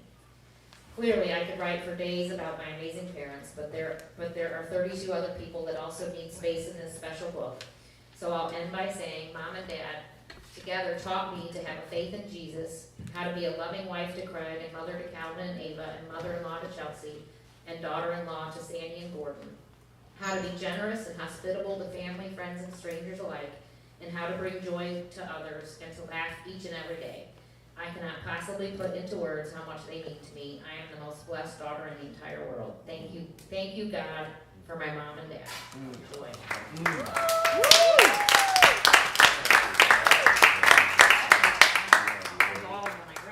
Somehow you put that clutch when you need to not cry. Yeah, that is weird. That was good. She did well. She cries with everything. I do. That was That's so miraculous. sweet. Yeah, that was miraculous. She, that's of the trade, she did that for me, which is really weird. Okay, Dave. I don't know what kind of. Dave or anyone else who hasn't gone that wants to go. He just left. I don't know. I think he's up next. He put his stuff up there. They don't have. What do you want to say, Mallory? We're here. Oh, I'm just walking over there. What you gonna do? What you I said, what do you want to sing, Mallory? And she goes, oh, I'm just walking over there. You crazy. Aunt Joy. You guys have just done way. You guys have just done way. You've gone over the top. It's unbelievable. I don't, Dave, you got an hour and a half. Yeah. Somebody get the projector for the PowerPoint? First thing I want to say is big thanks to Joy for rounding up all of us together.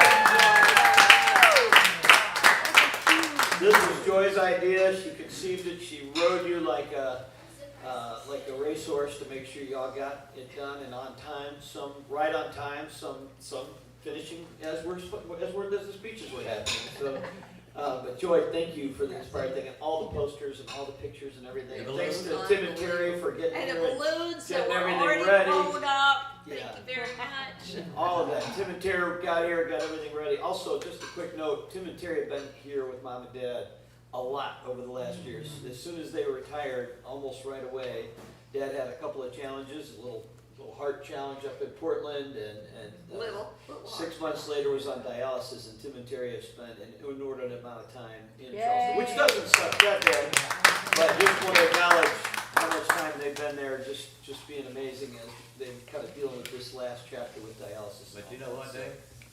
They're vagabonds. Don't know where else to go. They're building a house. They're building a house. Vagabonds. They're homeless. They're helping the homeless. You guys hurry up, get a house. Got a point. Employed and homeless. It is funny, they sent pictures, this is our new home in Florida. We don't know that that's true. It's just like the AI coffee table. No, it's being built. No, yeah. It's the AI coffee table. Our poor Unemployed, children homeless, are living at their parents' homeless. house. Tim and Terry are squatters.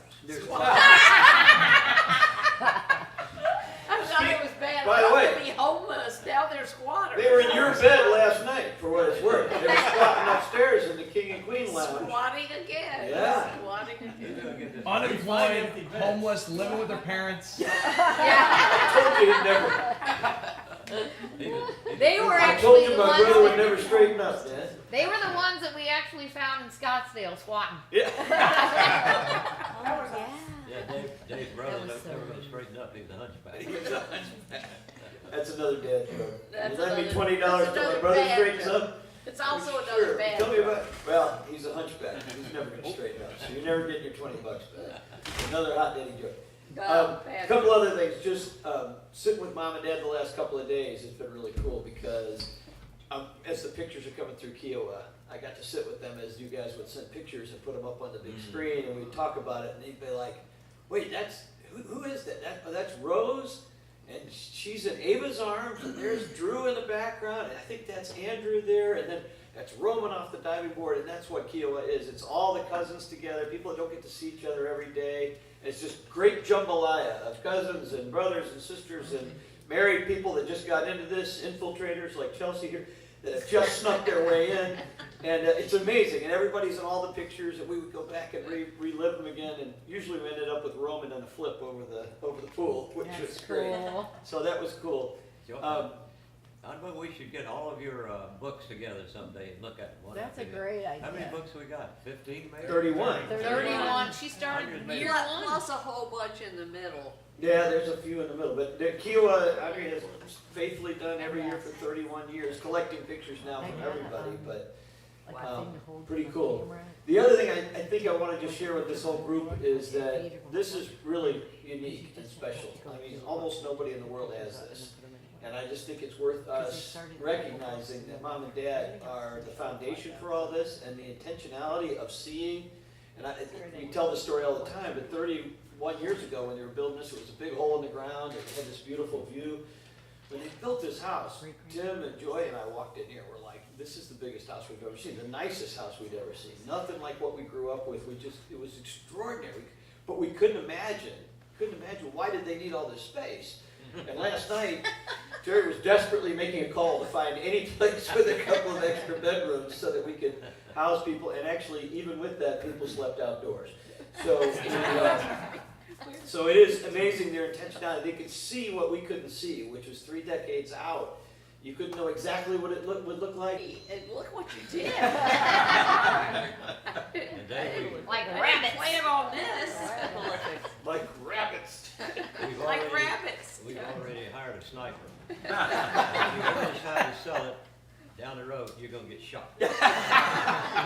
Okay, got it? We're not gonna sell it. Don't sell it. No. Never gonna sell Your it. Of grandkids course use it. not. Your Ava won't grandkids even let anybody wear a Use the Kiowa word. t-shirt. Yeah. So Yeah. there's We're not not gonna be any promoting selling. Kiowa. No, we're hiding Kiowa. Yeah. It's terrible. Don't Yeah, go it's there. all, oh, the mosquitoes. We hate Kiowa. It's so Yeah. humid. Don't go there. Don't go there. Yeah. But I do need to interrupt for one moment. I don't need a Yes, you microphone. do. Yeah, you do. But the main thing that I don't know if you guys understand this at all or not, but when we moved here, when we were building the house, we were in a little lean-to, really, downtown in Charleston while we built it. And when we moved, and we did everything there was to do in Charleston. We walked the streets, we ate at Carolina's every other night, and we just had a blast for a year and a half while we were building this place. And then we moved here. And all of a sudden, there ain't nothing to do. There's nobody here. We were the 5th house on Ocean 30 Course years ago. Drive. 5th house on Ocean Course Drive. And I said, I had withdrawal pangs. I said, what? I don't know if I like it here or not, because we had so much to do downtown. It was awesome. And now there's nothing. I know, nobody's here. You go to the beach club, you know, get a sandwich, go back, you know, whatever. I mean, there's the ocean out here, which is kind of nice, you know. Nice to have. But, you know, there's nobody here. Well, you're big golfers. I forgot that. And tennis pros. No, it just was amazing, and now look at it, you know, and, Oh my gosh. I guess we did have a good idea, but we didn't know at the time it would be such a good idea. We're so grateful, we're so grateful that you guys like it too. Yeah, I love it. We're so grateful that you also built it, and as you're building it, you included us in the building process, because we would come and We get you visit. involved. Well, you know, we But then- really, when we built it so bad, so big, we did not, so big, it's not that big, but just, we didn't, I don't think we could have ever imagined, well, A, being 92, and 2, having this number of family. I mean, we were just so blessed. But one thing yeah. that you did too that I just think was brilliant, and I've told other people All right, too, Mallory. was telling, sorry, was insisting that you were like, we're gonna have I don't care what's going on in the world, we're gonna have 10 days here around Hot Daddy's birthday. Right. We're all gonna be here, and if you can't get here, we'll get you here. I don't care about Right. kids. We're gonna whatever. have a- It's we're gonna be gonna have a this. reunion. This is sacrosanct. Yeah. You can't do it. And that was really, I mean, a lot of people wouldn't have necessarily done that. But it forged our relationships. It strengthens our relationship with each other. And then Cousins as know each kids other. came really, along, really and then difficult for some of the you guys, cousins. like Tim and Terry in California with Yes. all sorts St. of. Louis, I mean, it brought all these different ages together, and it just fostered something, grew something that you I couldn't know, have done. we didn't know how wonderful that would be. Had no idea how that would impact today. And We David, had no idea. as a senior member of this thing, well backed up by Tim and Joy, you gotta keep this going. I wanna make sure Austin's Keep it going. grandkids are here someday. I know, Say into the mic, yes, we say know it. in our heart and soul that that's gonna happen. I mean, we just know, we know you. We know that's gonna take place. And it's a joy for us, a joy I didn't even realize, but to see our kids here and coming and doing the same things that our kids did here, just, it's so incredibly meaningful and It it's unbelievable, and I don't think most people. You all get along, you all love each other, and it's just, it's great spiritual hours to hear all these things about us, but it's not us, it's about God bringing you here together, loving each other as well. I mean, it just warms the cockles of our hearts to see this. I mean, it's just beyond our comprehension, and it can be so beautiful to see how you all love each other, and the kids love each other, and Birdie thinks this place is golden, you know. Golden sunlight. What did she say about Golden light. Keel is the place of the golden Keel light. was her golden place. A golden place. I mean, she said it all. It is a You golden guys have place. like poems in your blood. All kids are poets. All kids are poets. All kids are artists. We all unlearn our art as we get older. I remember one of my favorite places in the whole world is sitting at the kitchen table and watching the sun come up over there. This is a golden place. She's right. She's right. So anyway, enough of that. But I just thank you for being here, for loving us, and for showing us that so much. Well said, you did it all. Good. All right, I'll do just a couple. Is this on still? I think it is, you may have to click it. You want one day? Is that on? Yes. There you go, bud. All right. Sorry, I gotta wear glasses here. Mine's way too long, so I'll try to edit here. Talk about a daunting task. Come up with a handful of noteworthy stories, funny or poignant anecdotes, and shareable insights about the two people who've been the most influential in our lives. Oh, and keep it brief, because we want to read it to them during their 70th anniversary celebration. That should go well. And since I've known them longer than any of the rest of y'all, because I'm my advanced age and on account of the fact that I'm the oldest, as Mom would say, that's a tall order. But here we go, 64 years encapsulated into a couple of observations and some family lore. I've often, in trying to put into words how special their lives have been, described their journey together as a double helix, the structure that forms DNA, the fundamental building block of life. This is for you, Cal. I'm trying to sound like a scientist. It's kind of like a twisting ladder with two complementary strands that spiral around each other, separate but inseparable, and both essential to the whole. The architecture is both elegant and magical and wonderful and foundational. And that's what Hot Daddy and Nana are to all of us. They've laid the foundation for this entire family, starting 86 years ago with a friendship that evolved into a storied romance that became an 8-decade love story that now spans multiple generations. And all of us is Kiowa House, the crazy traditions, the inside jokes, the indelible memories, the deep relationships across the years, the miles, and the growing families exist because O. Ralph Edwards Jr. and Nancy Carolyn Detter fell in love and stayed in love. They worked at their marriage, made enormous sacrifices, took risks, maintained and grew their faith, saved their money, nurtured their love, made time for adventures, showed enormous generosity with time and with money, long before they had the means to be generous. They became amazing parents, then grandparents, then great-grandparents, and role models for all of us here today. They literally laid the foundation for legacy. I say it all the time that Tim, Joy, and I are the luckiest, most blessed people on the planet because we grew up with two of them as parents. We all know what true north looks like. We have no excuse not to be kind, not to work hard, not to be generous, not to be patriotic, not to be grateful, not to honor God.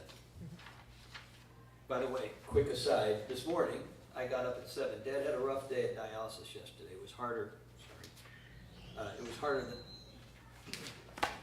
Swap. Give me yours. Mom, could you give me that one? Oh, sorry. Did I do something or is it just... Check. No. Yesterday was a harder day than normal for Dad for whatever reason. Sometimes dialysis does. And, but last thing he said is, I can't wait for tomorrow. I can't wait to see everybody. And I got up this morning at 7, and I wander in to get coffee. Mom's already up. She's read the Bible. She has his medicines laid out. She's got her clothes packed for Kiowa, and she's ready to rock. And the other cool thing about last night, Dad was absolutely exhausted. When you go through dialysis, it looks like you're doing nothing because you're sitting in a chair, but your heart is racing, and it's really, really taxing on your body. And so Dad's lying in bed. I left my door open in case they needed me. They were chit-chatting and talking. They and, chat and away every all night. night for like an hour and a half after I went to bed. So sweet.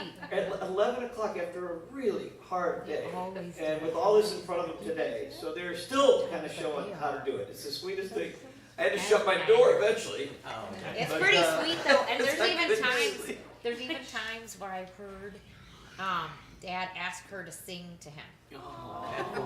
And you've sung to him like a hymn. Oh. Yeah, So, it's really anyway, sweet. it's still happening. It's not fake. I watched it Yeah. last night and this morning. Anyway, so keep going. Because what they model for us with not only words but with deeds over a long time horizon, in good times and bads. We've lived in the closest thing there is to a Norman Rockwell painting. Our address was literally Paradise Lane in Libertyville, Illinois. I mean, come on. If it was a movie, you wouldn't believe it. My earliest memories are of love, quiet sacrifice, and fun. I can vividly remember the yellow taxi showing up outside of our house in Maplewood, New Jersey. It was a Sunday after church. We made our way downstairs, Tim and I toddling behind them.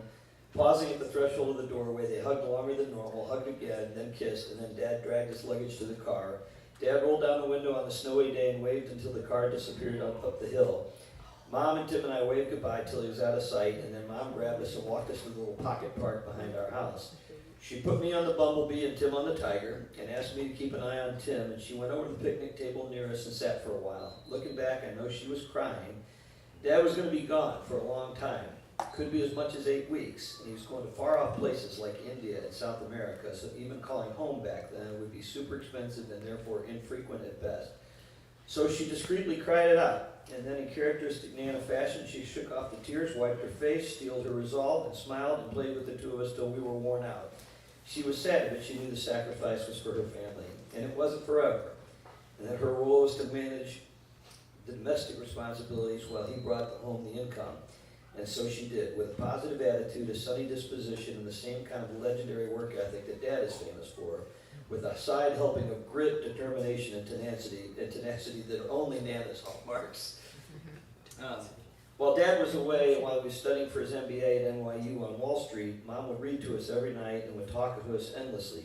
I think my love for language and my corresponding loquaciousness, emerged from that time together. She gave us her opinions on politics, made us laugh, played music, and engaged our minds. We knew we were loved, and we knew we were part of a special family, even back then. At least me, not Tim so much. Time only serves to underscore just how special, as we did not have any reference points to compare ourselves to. I'm going to skip that one. You can read it later. No. Is it the coach? No, I'll do that one. That's Dad's favorite. Let's see. This speaks to, I think, a lot of the way they are. One day, Mom and Dad sat Tim and I down and told us we were going to move to St. Louis. Dad had taken a job with a different company. He was going to leave Vicks Vapor Rub to lead international personnel for Mallinckrodt. We did not know where St. Louis was, and even now I find it hard to pronounce his new employer's name. We only understood that we were going to have to leave our friends and everything we knew to pick up and go to a new place that we'd never seen before. But as they do to this day, they packaged the entire enterprise as an adventure. They said then, and we have repeated many times since, this following refrain: this family can be happy anywhere. We make our own happiness. Just being together makes us happy, wherever we are. It doesn't matter our circumstances. It doesn't really matter whether it's hot or cold or what kind of house we live in. We have each other. We have our faith. We live in America where everything is possible, and it's a chance to start all over. What a gift! That has stuck with me, and they were, as always, right. St. Louis was a wonderful chapter of our lives, and best of all, Joy was born during that liminal period where we were straddling New Jersey and Missouri. Tim and I had a sister who, it turned out, was perfectly named.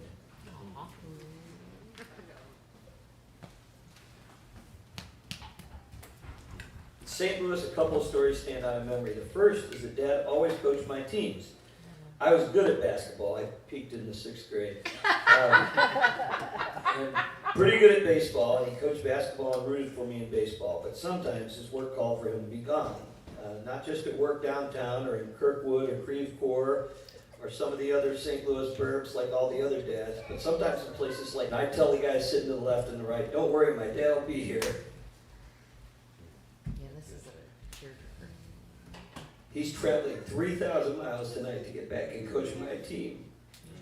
And sure enough, just as the game was about to commence, I would see him come through the door of the gym, headed to the bench. He'd rub his hands together and say, all right, boys, let's go win this game. Play like it matters. Hustle, do your best. Make that extra pass. And I look over to my teammates and say, I told you he'd be here. No, good. That's good, Dave. That makes me cry. I made it. Yeah, I told you he'd be here. I'll skip a lot of this, but No. So awesome. We're never going to be able to come down from the sky after tonight. Hey, look who's here. Oh, hey, Bird. Hey, Isla. Hello. Hi, Jimmy. All dressed and drawn. The Bergster. Hi, Robin. Hey, You some hey, buddy. How you doing? Okay. All right, Dave. right, here's what I'm going to do. Bird now. I'm going to skip all the rest of the stories. You can read them in the book. No! What? I get your cover to hear them. Yeah. Couple of quick things that I want to say. Come on. No, Now. seriously. No, there's Do a little bit more. I'm enjoying it. Read. I dragged my kids out of the pool to hear yours. Come on. Come on, Dave. Hey, Pick your buddy. favorites. Uno mas? Maybe stall for like 3 more minutes till everybody's up, but. No, 2 years. Oh. Get this guy out of here. Who said that? It's me, your son, Robin. Come on in, Rob. All right, here's this is just a random one, but we used to have our vacations in the car. We didn't have a lot of money. Dad only got 2 weeks a year, so we'd roll into the station wagon with the fake wood on the sides, and off we would go. We sing Delta Dawn, Yes. that flower you have on, and then Joy would have to pee, and I'd have to hold the cup. Because Dad wasn't going to stop. Oh, my God. This is, I can tell this story probably better Let than. Nana tell it. Tell him. Yeah. Do it. Let them speak for a little bit tonight. Yeah. This They're gonna is, close it. Oh, this was hilarious. No, you tell it. No, you tell it. No, we were driving through Denver. Denver Oh, 5 Ava. o'clock at night. at 5 o'clock at night, and Joyce is, she's 3 years old. And we keep going, and there's nowhere to stop. We're going through Denver, 5 Colorado. o'clock at night at Denver. Yeah, at 5 o'clock.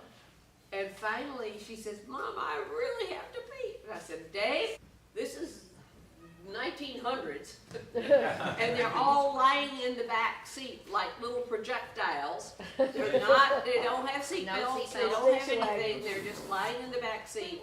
Station wagon. In the station wagon, so they're prone in the back. Not the back seat, the back. Right. Okay. And so I said, Dave, here's a Pepsi cup. You gotta help Joy. And so Dave has to climb into the back seat and help Can't Joy. stop. And so he goes in the back seat, and I said, he says, oh, Mom. So he's doing it. He's holding the cup for Joy. Finally, Joy says, stop.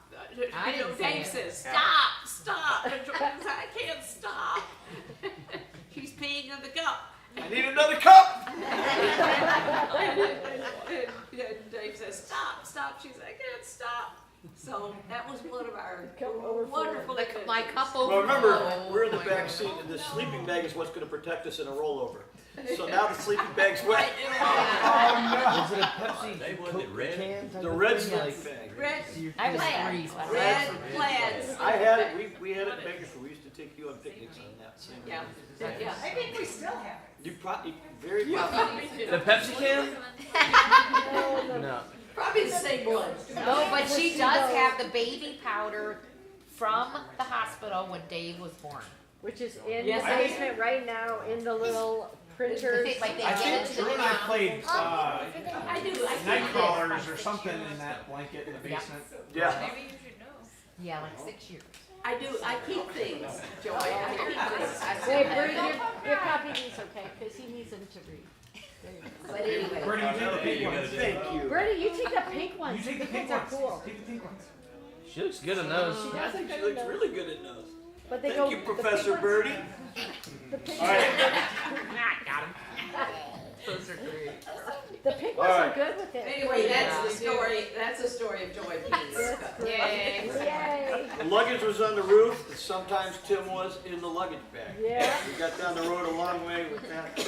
We'd sing songs on the AM radio, Bad Bad Leroy Band. Tim would play the ukulele. Yes. Did You you know guys- that, Eva? Look at Tim had one chord.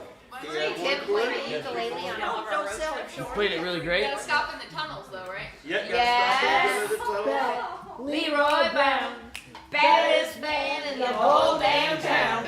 Better than old King Kong, meaner than a junkyard dog. And Joy, wouldn't we stop? Wouldn't we stop? What now, Dan? When we go to a tunnel, we'd stop singing. Yeah, That's what, yeah, that's what And he Eva said, yeah, we always stopped when we went on. All right, here's It's kind of different a, radio. here's kind of a funny one. Went on vacation, Joy sleeping between the beds in a cheap Holiday Inn motel room where we'd fallen asleep after watching the 1968 Olympics where Mark Spitz won 7 gold medals in Salt Lake City.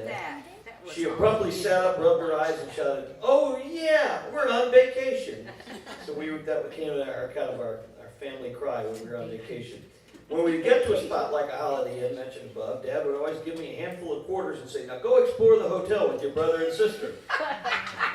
Check out the pool, survey the grounds, take a good look around, then get your brother and sister and get as many candy bars and Lance chips and snacks as they want. But you have to I want you to go check out every vending machine on every floor. Do you remember how to tell time? Don't come back until this hand is on this side." And he would proceed to show me on his watch and tell me to ask the front desk whether to confirm that I'd been gone at least an hour. Looking back, I think I know what they were up to. What? They had to be pretty pent up to have a 9-year-old lifeguarding a 4-year-old. So, That is the truth. That is the truth. That is the truth. Isla just said, sorry, this is so cute. Wait, who's your other brother? And I said, Uncle Tim. She goes, I never knew that. Now you know. Super Saturdays. Dad was working hard and gone overseas some, so when he was home, he was very intentional about spending quality time, long before that was a term in wide circulation with each child. His creativity and lack of funds gave birth to Super Saturdays, where he could take one of us out on a special day, just dad and son or daughter. Since money was tight, we had to get even more innovative. He had to get even more innovative. So he did things like take us on the new outdoor elevator at the brand new Plaza Frontenac, except it's not that. Plaza, what's Plaza Frontenac. It's not that though, it's the other, Plaza at Westport. Oh, the West County Mall with the dove. No, it's tall was that? glass elevator. that goes up and How tall down. was Westport. Westport. Joy's pulling Joy's got a lot West of Point jingles. Plaza? Yeah, Westport. Joy's got a lot of jingles. Or he would take us on the Mississippi River and see how Girls far we are could back. throw rocks. You know that one? That's fine. Girls Wouldn't we go to Curls are back. the store that give you $1 and buy a toy or And something you like can that? get No. them any ways you want. You Oopsie gotta get the girl, treasure for really free loose at girl, Flaming or Pit. all body, Yeah. one soft sway and Go to swirl. What was that from? Yeah. Who was that from? Even we went up in the Gateway Arch and watched the paddle wheels or whatever. So, those are cool stories. Let me, we rarely have ever missed church. Dad, who's always been a stickler for punctuality, bark out orders like it was the military. 45 minutes until this bus leaves the station. Dad also had a wire brush that he would aggressively wield to tame unkempt hair. After church, it was often donuts from Amy Joy and or a picnic at Babbler Park, where on a clear day you can see the arch all the way in St. Louis, and is now adjacent to Craig and Joy's farm. You can see the arch from Babbler Park? Yes. We could see the arch. Yep. Yeah, we could, yeah. Isn't that So- weird, all the... Yeah, all the trees. I can remember too, though, when we lived in New York, or New Jersey, we would go up on the mountain after church, and we could see the Empire State Building. Yeah. Oh, that's cool. Remember that? Yes, that We was could see it very across the cool. sky while we're having a picnic up on the mountain Yeah. in New Jersey. We could right. see the Empire State Building across the way. That's cool. So I think just kind of to bring it all home, a couple things come to mind. I just want to share. Dad says to me every time I'm with them, it's our job, this next generation's job. Melody and Isla and Bertie and Lila and Roman and Mallory and twins, and I'm missing somebody. Rose. And Rose. Rose's first time in Kiowa. First family reunion. It's our job to keep it going. And when he says to keep it going, he doesn't mean just Kiowa and the traditions. That's a huge part of it. But it's more than that. Dad is always saying it's the whole formula. It's not just the Kiowa part. That's awesome. The Olympic Games and the fun and the nicknames and all the silliness and all that. But it's all the foundational elements that made all this possible. Their intentionality, their faith. I always kind of try to do an alliterative thing, and it disappears after a couple steps. On Dad's last day as the head of human resources at Abbott with 130,000 employees in 140 countries, he didn't go say goodbye to the CEO or the people on his staff. The last thing he did was go down and say goodbye and thank you to the people that were in the cafeteria, which always just struck me as that's sort of the people that are the least thanked along the way. They're kind of the lowest end of the totem pole. They're wearing hairnets. They're cleaning up dirty dishes and everything. And that was the last thing Dad did. And the security guards on the way out that reported up through you as well. But on the way here, there was a homeless guy on the side of the road. Dad was going to his dialysis yesterday. And he made me pull over and give the guy $50. And he said, I don't know his story. He's probably going to go to drugs. But I got $50 in the glove compartment. I'm going to give it to him right now. And he does that for strangers in the bathroom. I don't know if you ever noticed the guys that work in the bathrooms in airports. It's the hardest job in the world. Nobody even looks them in the eye. Dad will slip him a $100 bill and you just watch him light up. But he mostly looks them in the eye first and says, thank you for the job you do. So that's on the way here. Like that's today. I want to say one more thing too. No, I'm just gonna say it. No, but going through the airport with Nana and Hot Daddy, we had some time in the Sky Club or whatever, and we were getting breakfast or whatever it was, and Nana had those Jerusalem crosses. And I mean, we've been in those clubs a million times, and there's people that come and like as soon as you set your plate down, they're like scooping them up and they're cleaning. And Nana started talking to a lady there and gave her a cross, and that lady was like crying. And when we left that, we talked about Jesus, we talked about faith with a lady that was cleaning up at the Delta thing, and I was so moved by that. It was you didn't let anybody go by without, and it connected with somebody like that. It was really special and unique. I think the rule of thumb there is take care of the little people. Yeah. That's exactly right. With Take care of sincerity, everyone. take care of everybody. Yeah. Nobody's a little person. No. Everybody's special. Meaning The least of these. Totem pole of life. Or what Jesus would call the least all of the little people that. The guy cleaning the John in the airport. Right. Give him $10. Give him $100 is what I watched you do over and over. So anyway, I want to conclude this way, and I think I speak for everybody here, but I thought the best thing to do is go to the Bible and kind of talk about generational legacy. And there's a couple of quotes that I thought I would quote that Mom can probably do without even referencing it, but I have to do to look it up. Deuteronomy 7:9. Know therefore that the Lord your God is God. He is the faithful God, keeping his covenant of love 1,000 generations to those who love him and keep his commandments. So that's all of y'all's job. That's what they mean by keep it going. Blessings on children and grandchildren. But from everlasting to everlasting, the Lord's love, this is Psalm 103, 17 and 18. But from everlasting to everlasting, the Lord's love is with those who fear him, who love him, and his righteousness with their children's children, those who keep his covenant and remember to obey his precepts. The righteous leave a legacy, Proverbs 13:22. A good person leaves an inheritance for their children's children. I love it when they say children's children. But you can Because say that's all we have children's here. Children's children. And kids while that's have kids. usually applied to finance, I think it applies to faith, character, wisdom, family legacy. Psalm 112-1:2. Blessed are those who fear the Lord, who will find great delight in his commands. Their children will be mighty in the land. The generation of the upright will be blessed. God's favor on descendants, for I will pour water on this thirsty land and streams on the dry ground. I will pour out my spirit on your offspring and my blessings on your descendants. So I thought that was a good way to end it, to just say from all of us, thank you for the intentionality, for the vision of how in the world you could see 32 years out, 33 years out when you started this project.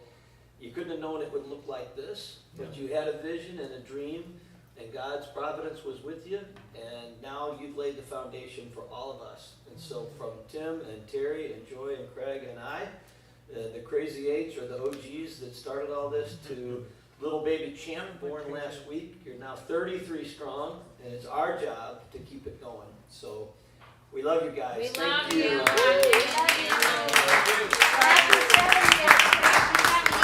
Thanks again to Joy for putting all this together. Thank you to Jody.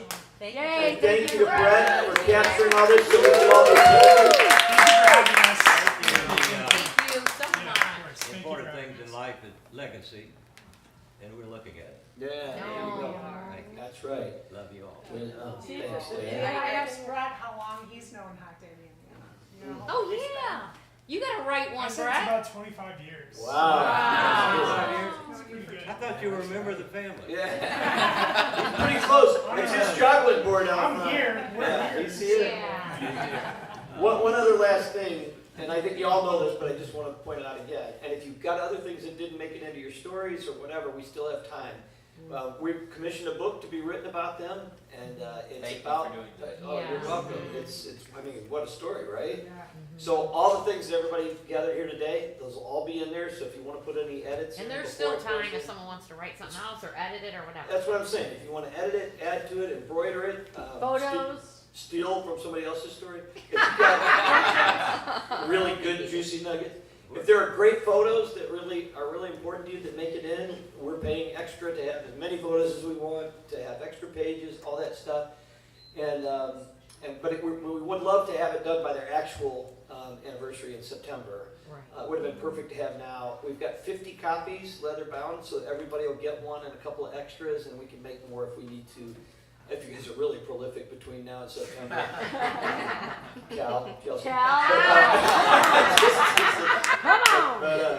But this will all be captured, so anything you want to put in that book that is not, you didn't read today, or that, Come on, yeah. you know, you don't have to submit it to Joy anymore, but copy Joy and me, and we'll make sure that the writer, who is a really good writer, he's really great. good. Yeah, He's got for a young guy, he kind of got Mom and Dad in a way we couldn't imagine that somebody else could.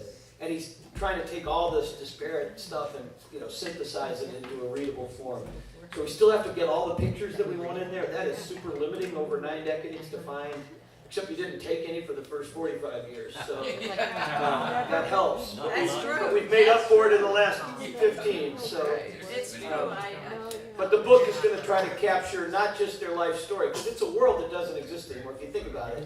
No. A world where you go to the bathroom outdoors in the middle of winter, a world where the biggest invention was a screen, so the mosquitoes couldn't come in and the flies couldn't come in, to a world where, you know, Elon's going to put data centers in space, and Yeah, like auto taxis picking up Tim and Terry from their apartment in Atlanta. So yeah, like when I was 10 years old and listening to the radio, hearing about World War II, and my brother was just turning 18 in a month or so, and joined the Navy the day before his 18th birthday because he would have been drafted. And that scenario, he was in the Navy, and he In the war. what? During the war. They were During the shooting war, at yeah, was on a USS Rendova, aircraft carrier. In the Pacific. And he after he got out of service, when people referred to the Japanese as Japs, he said, "Don't call them." Don't. They chastised him. calling them Japs. So he called them Japs, and he says, don't chastise me. He says, those darn Japs were trying to kill me. yeah. And it's true, you know. It's a different world. But the point being, you spend an entire 9 decades is a lot to Right, capture. 1945, and then they're on you know, my brother was in World War II. You know, it's a whole. Dad was in World War I. My dad was in World War I, Dad was in World War II, and. What did your dad do in the First World War? Your dad went over to Europe in World War I? Absolutely, he was in Germany, he was in Koblenz, Really? and, Belgium. Frankie got County got a Infantry? battlefield promotion from being a plain old guy to an officer. Yeah, he was He a got promoted lieutenant. on the battlefield in France. He was a lieutenant, I don't know, first or second, Became no a- lieutenant. well, I And, think as a sergeant. And he he was got also the promoted one to who lieutenant, had like something like that. a very, and, you know, and when you think about that, my grandfather was in isn't that crazy? Civil War. Civil War. My, Is that live? yes, grandfather Nicholas Matthias Dutter was in the Civil War. got shot in the arm. That's right. Is that Champ? My father was in Oh, the yeah, you gotta show hockey. Champs on FaceTime. Champs on FaceTime. Camps on FaceTime. Oh, look. Here, turn it up, Mom. Hey, Alex. Oh, that's a Yeah, cute turn the volume down. Just on the side there, the volume button. Hey, Alex. Hey, buddy. Oh, I know, I've done that too. I've done that before. Hey, show me that baby. Yeah, he also calming the head. I just gotta feel it with my nose. I know, it's so And then you scary. grab the tack of your foot and like knock That it, baby has putting two it black over. eyes. I don't like it. I don't like it. Morgan, how you doing? I know, everyone keeps thinking that's a real name. Ava played with that baby all the time. Ugly baby. Alex, you got a pretty baby boy and a pretty wife. You're lucky. Do you remember Ava playing with that one? Ugly baby. Emily started. No, we just used to throw This is hands not where the all- football. I think we locked it in a cage in a basement. There used to be somewhere. one with its eyes that would flutter. Oh, we have one of those. Oh, no, I No, do you remember the one I had this t-shirt all the stories about baby play? David, Oh, baby play, yeah. They tortured it. Drew and I used to take Kim's babies and throw them off the railing and have them, there was like a little ledge halfway down. Anyway, we throw it so the head would hit it, spin ragdoll down. That was one thing Carol knew about actually. She was so into her baby doll. Was baby play on the two-face? Oh my god! That's horrifying. So you like There crying was face moms. and happy Ew, face. Yeah, that's front face really was creepy. happy face, and then the back was Voldemort, like Ew. crying. No, I didn't have a baby doll. wolf on the back. Oh yeah, that was creepy. And she always thought They used to put it on, she used to throw put it that on thing her out bed. there. Yeah, that was weird. Cal, do you remember Little Red Riding You Hood? mean a Robin Hood. Little Red Riding Hood. If you like undid her hood, it was the wolf on the back. Craig's mom would always It's show not it to even her. in the story. And also, Wolfie's grandma. I was always put it on our beds and be like, Ava's not scared about it. yeah. I've vivid memories. When I first started dating her mom had like one photo, like hung photo, and like two statues of clowns in their house. Oh, where was this? Remember Like you? her house when we started dating in high school. We're trying to bring Not it back. ton of clowns, but like 3 clowns. Ava, I've been trying to tell them about that. About what now? Smoke. I said, that's pretty cool. You want Yeah, that? it's awesome. It's an excellent. Does she not want it? You'll take it. No, We're bringing it I back. think he heard Hot Titty. Smoke. He was walking Hot Titty backwards. I remember that. Yeah, yeah. Love that. Yeah. I don't just- think he remembers it. No. It was like 2 years ago. But Roman, you want smoke. It's a cool name, bud. It's really cool. Yeah. Smoke. Roman, think of the coolest thing you can think of. What's the coolest thing you can think of in the world? It's more cool than that. The nickname Smoke. Smoke is cool.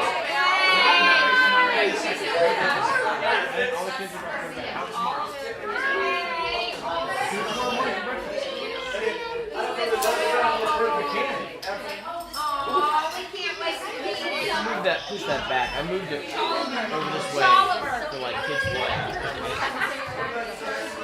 Throw it down. Here, I'll give you back to Andrew. Hi guys. Glad to hear you guys. Do you see Camp? Yeah, of course. Can you guys even hear what people are saying, or is it just screaming? Just screaming. One and only. Good. Oh, good. Okay. But how do you? Oh, I meant right now, but yes. I'm glad you guys. You're one of the most emotional people. And somehow, and this is a new thing, in the past 5 years, you can become like an airline pilot and deliver a wedding thing. June 21st. Summer solstice. Longest day of the year. Yes, Perfect year. the fingers wrapped around The longest day. the hand wrapped around the finger. Don't you? I love it. Oh my gosh. Thank you guys for everything. Hannah lubricating. Yeah, of course. Crazy, It's he's already developing like a face, like for real. Like it's I more don't fitting to know, what his Val, face will unless look it's like grace of God. forever. It's like at your wedding. Well, at your wedding, I was like, it's going to be a real problem. That first day is amazing and adorable, but like you look back and it's like That's what I'm saying. it's like you mold the face is clay and you mold it into the real face of his first few months. It's crazy.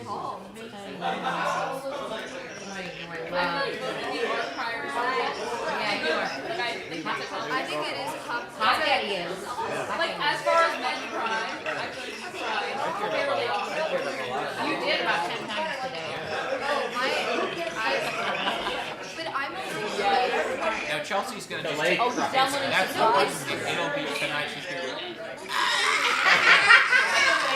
We do a little like random focus time with Rose of just like no, it'll all be processed over 8 hours. what is possible. I was never. Now Chelsea will the worst news, the best And news. now she started to like And then 2 hours later. She does this. She does develop new facial muscles, and that's why she like makes new faces. Like, oh, I've got like muscle here now. after the wedding, I just Did you ever hear about my day that I got home? How much I cried? Yes. I love you guys. Thank I you for watched 24 our hours. dance. I watched. And then when the wedding video came out, 1,000 times. They're like, oh my gosh, you haven't left that chair. I was like, I actually they hear the beginning of your dad's voice. I heard that same song 1,000. What a star-studded cast. Yes, I was constantly. I did it all day long. And then the dance though with that was, I think That's so funny. because of my process in a good way. it's a big thing. No, I was like, You weren't coming home. I said he's not coming home, but I was so proud. The greatest gift ever. But it really hit me. It didn't hit me until I got home, and I sat in that chair and I was literally, it would be like, but he cried was like, yes, get out, I'm watching it again. Stop judging me. I wish for you. That's kind of his face too. Where are you? Like his dad. I don't even know what you're saying. Just like the food. Yes. So it's a Bidner? No, it's not. It's whoever wants to. Yeah. I don't know how many references, because you and I made that. That's so funny. I'm not even want to make I haven't seen it. Yes. Okay, so I need, Oh, Andrew, did you already get the wake up and there's Rose's some food. play pad on the one? Where are you sleeping? I have no idea. Well, I'm gonna assess whether I'm taking that first and then I'll. So I'll be like. That camera up there, he's been streaming it on YouTube, so like, Morgan and Alex, Emily, she's been watching it from afar. And Oh, like it's on TV. You're watching it on TV? It was? I didn't know that. A month. They're watching the girls. You're being lazy. The girls cook up. No, you're always working, Terry.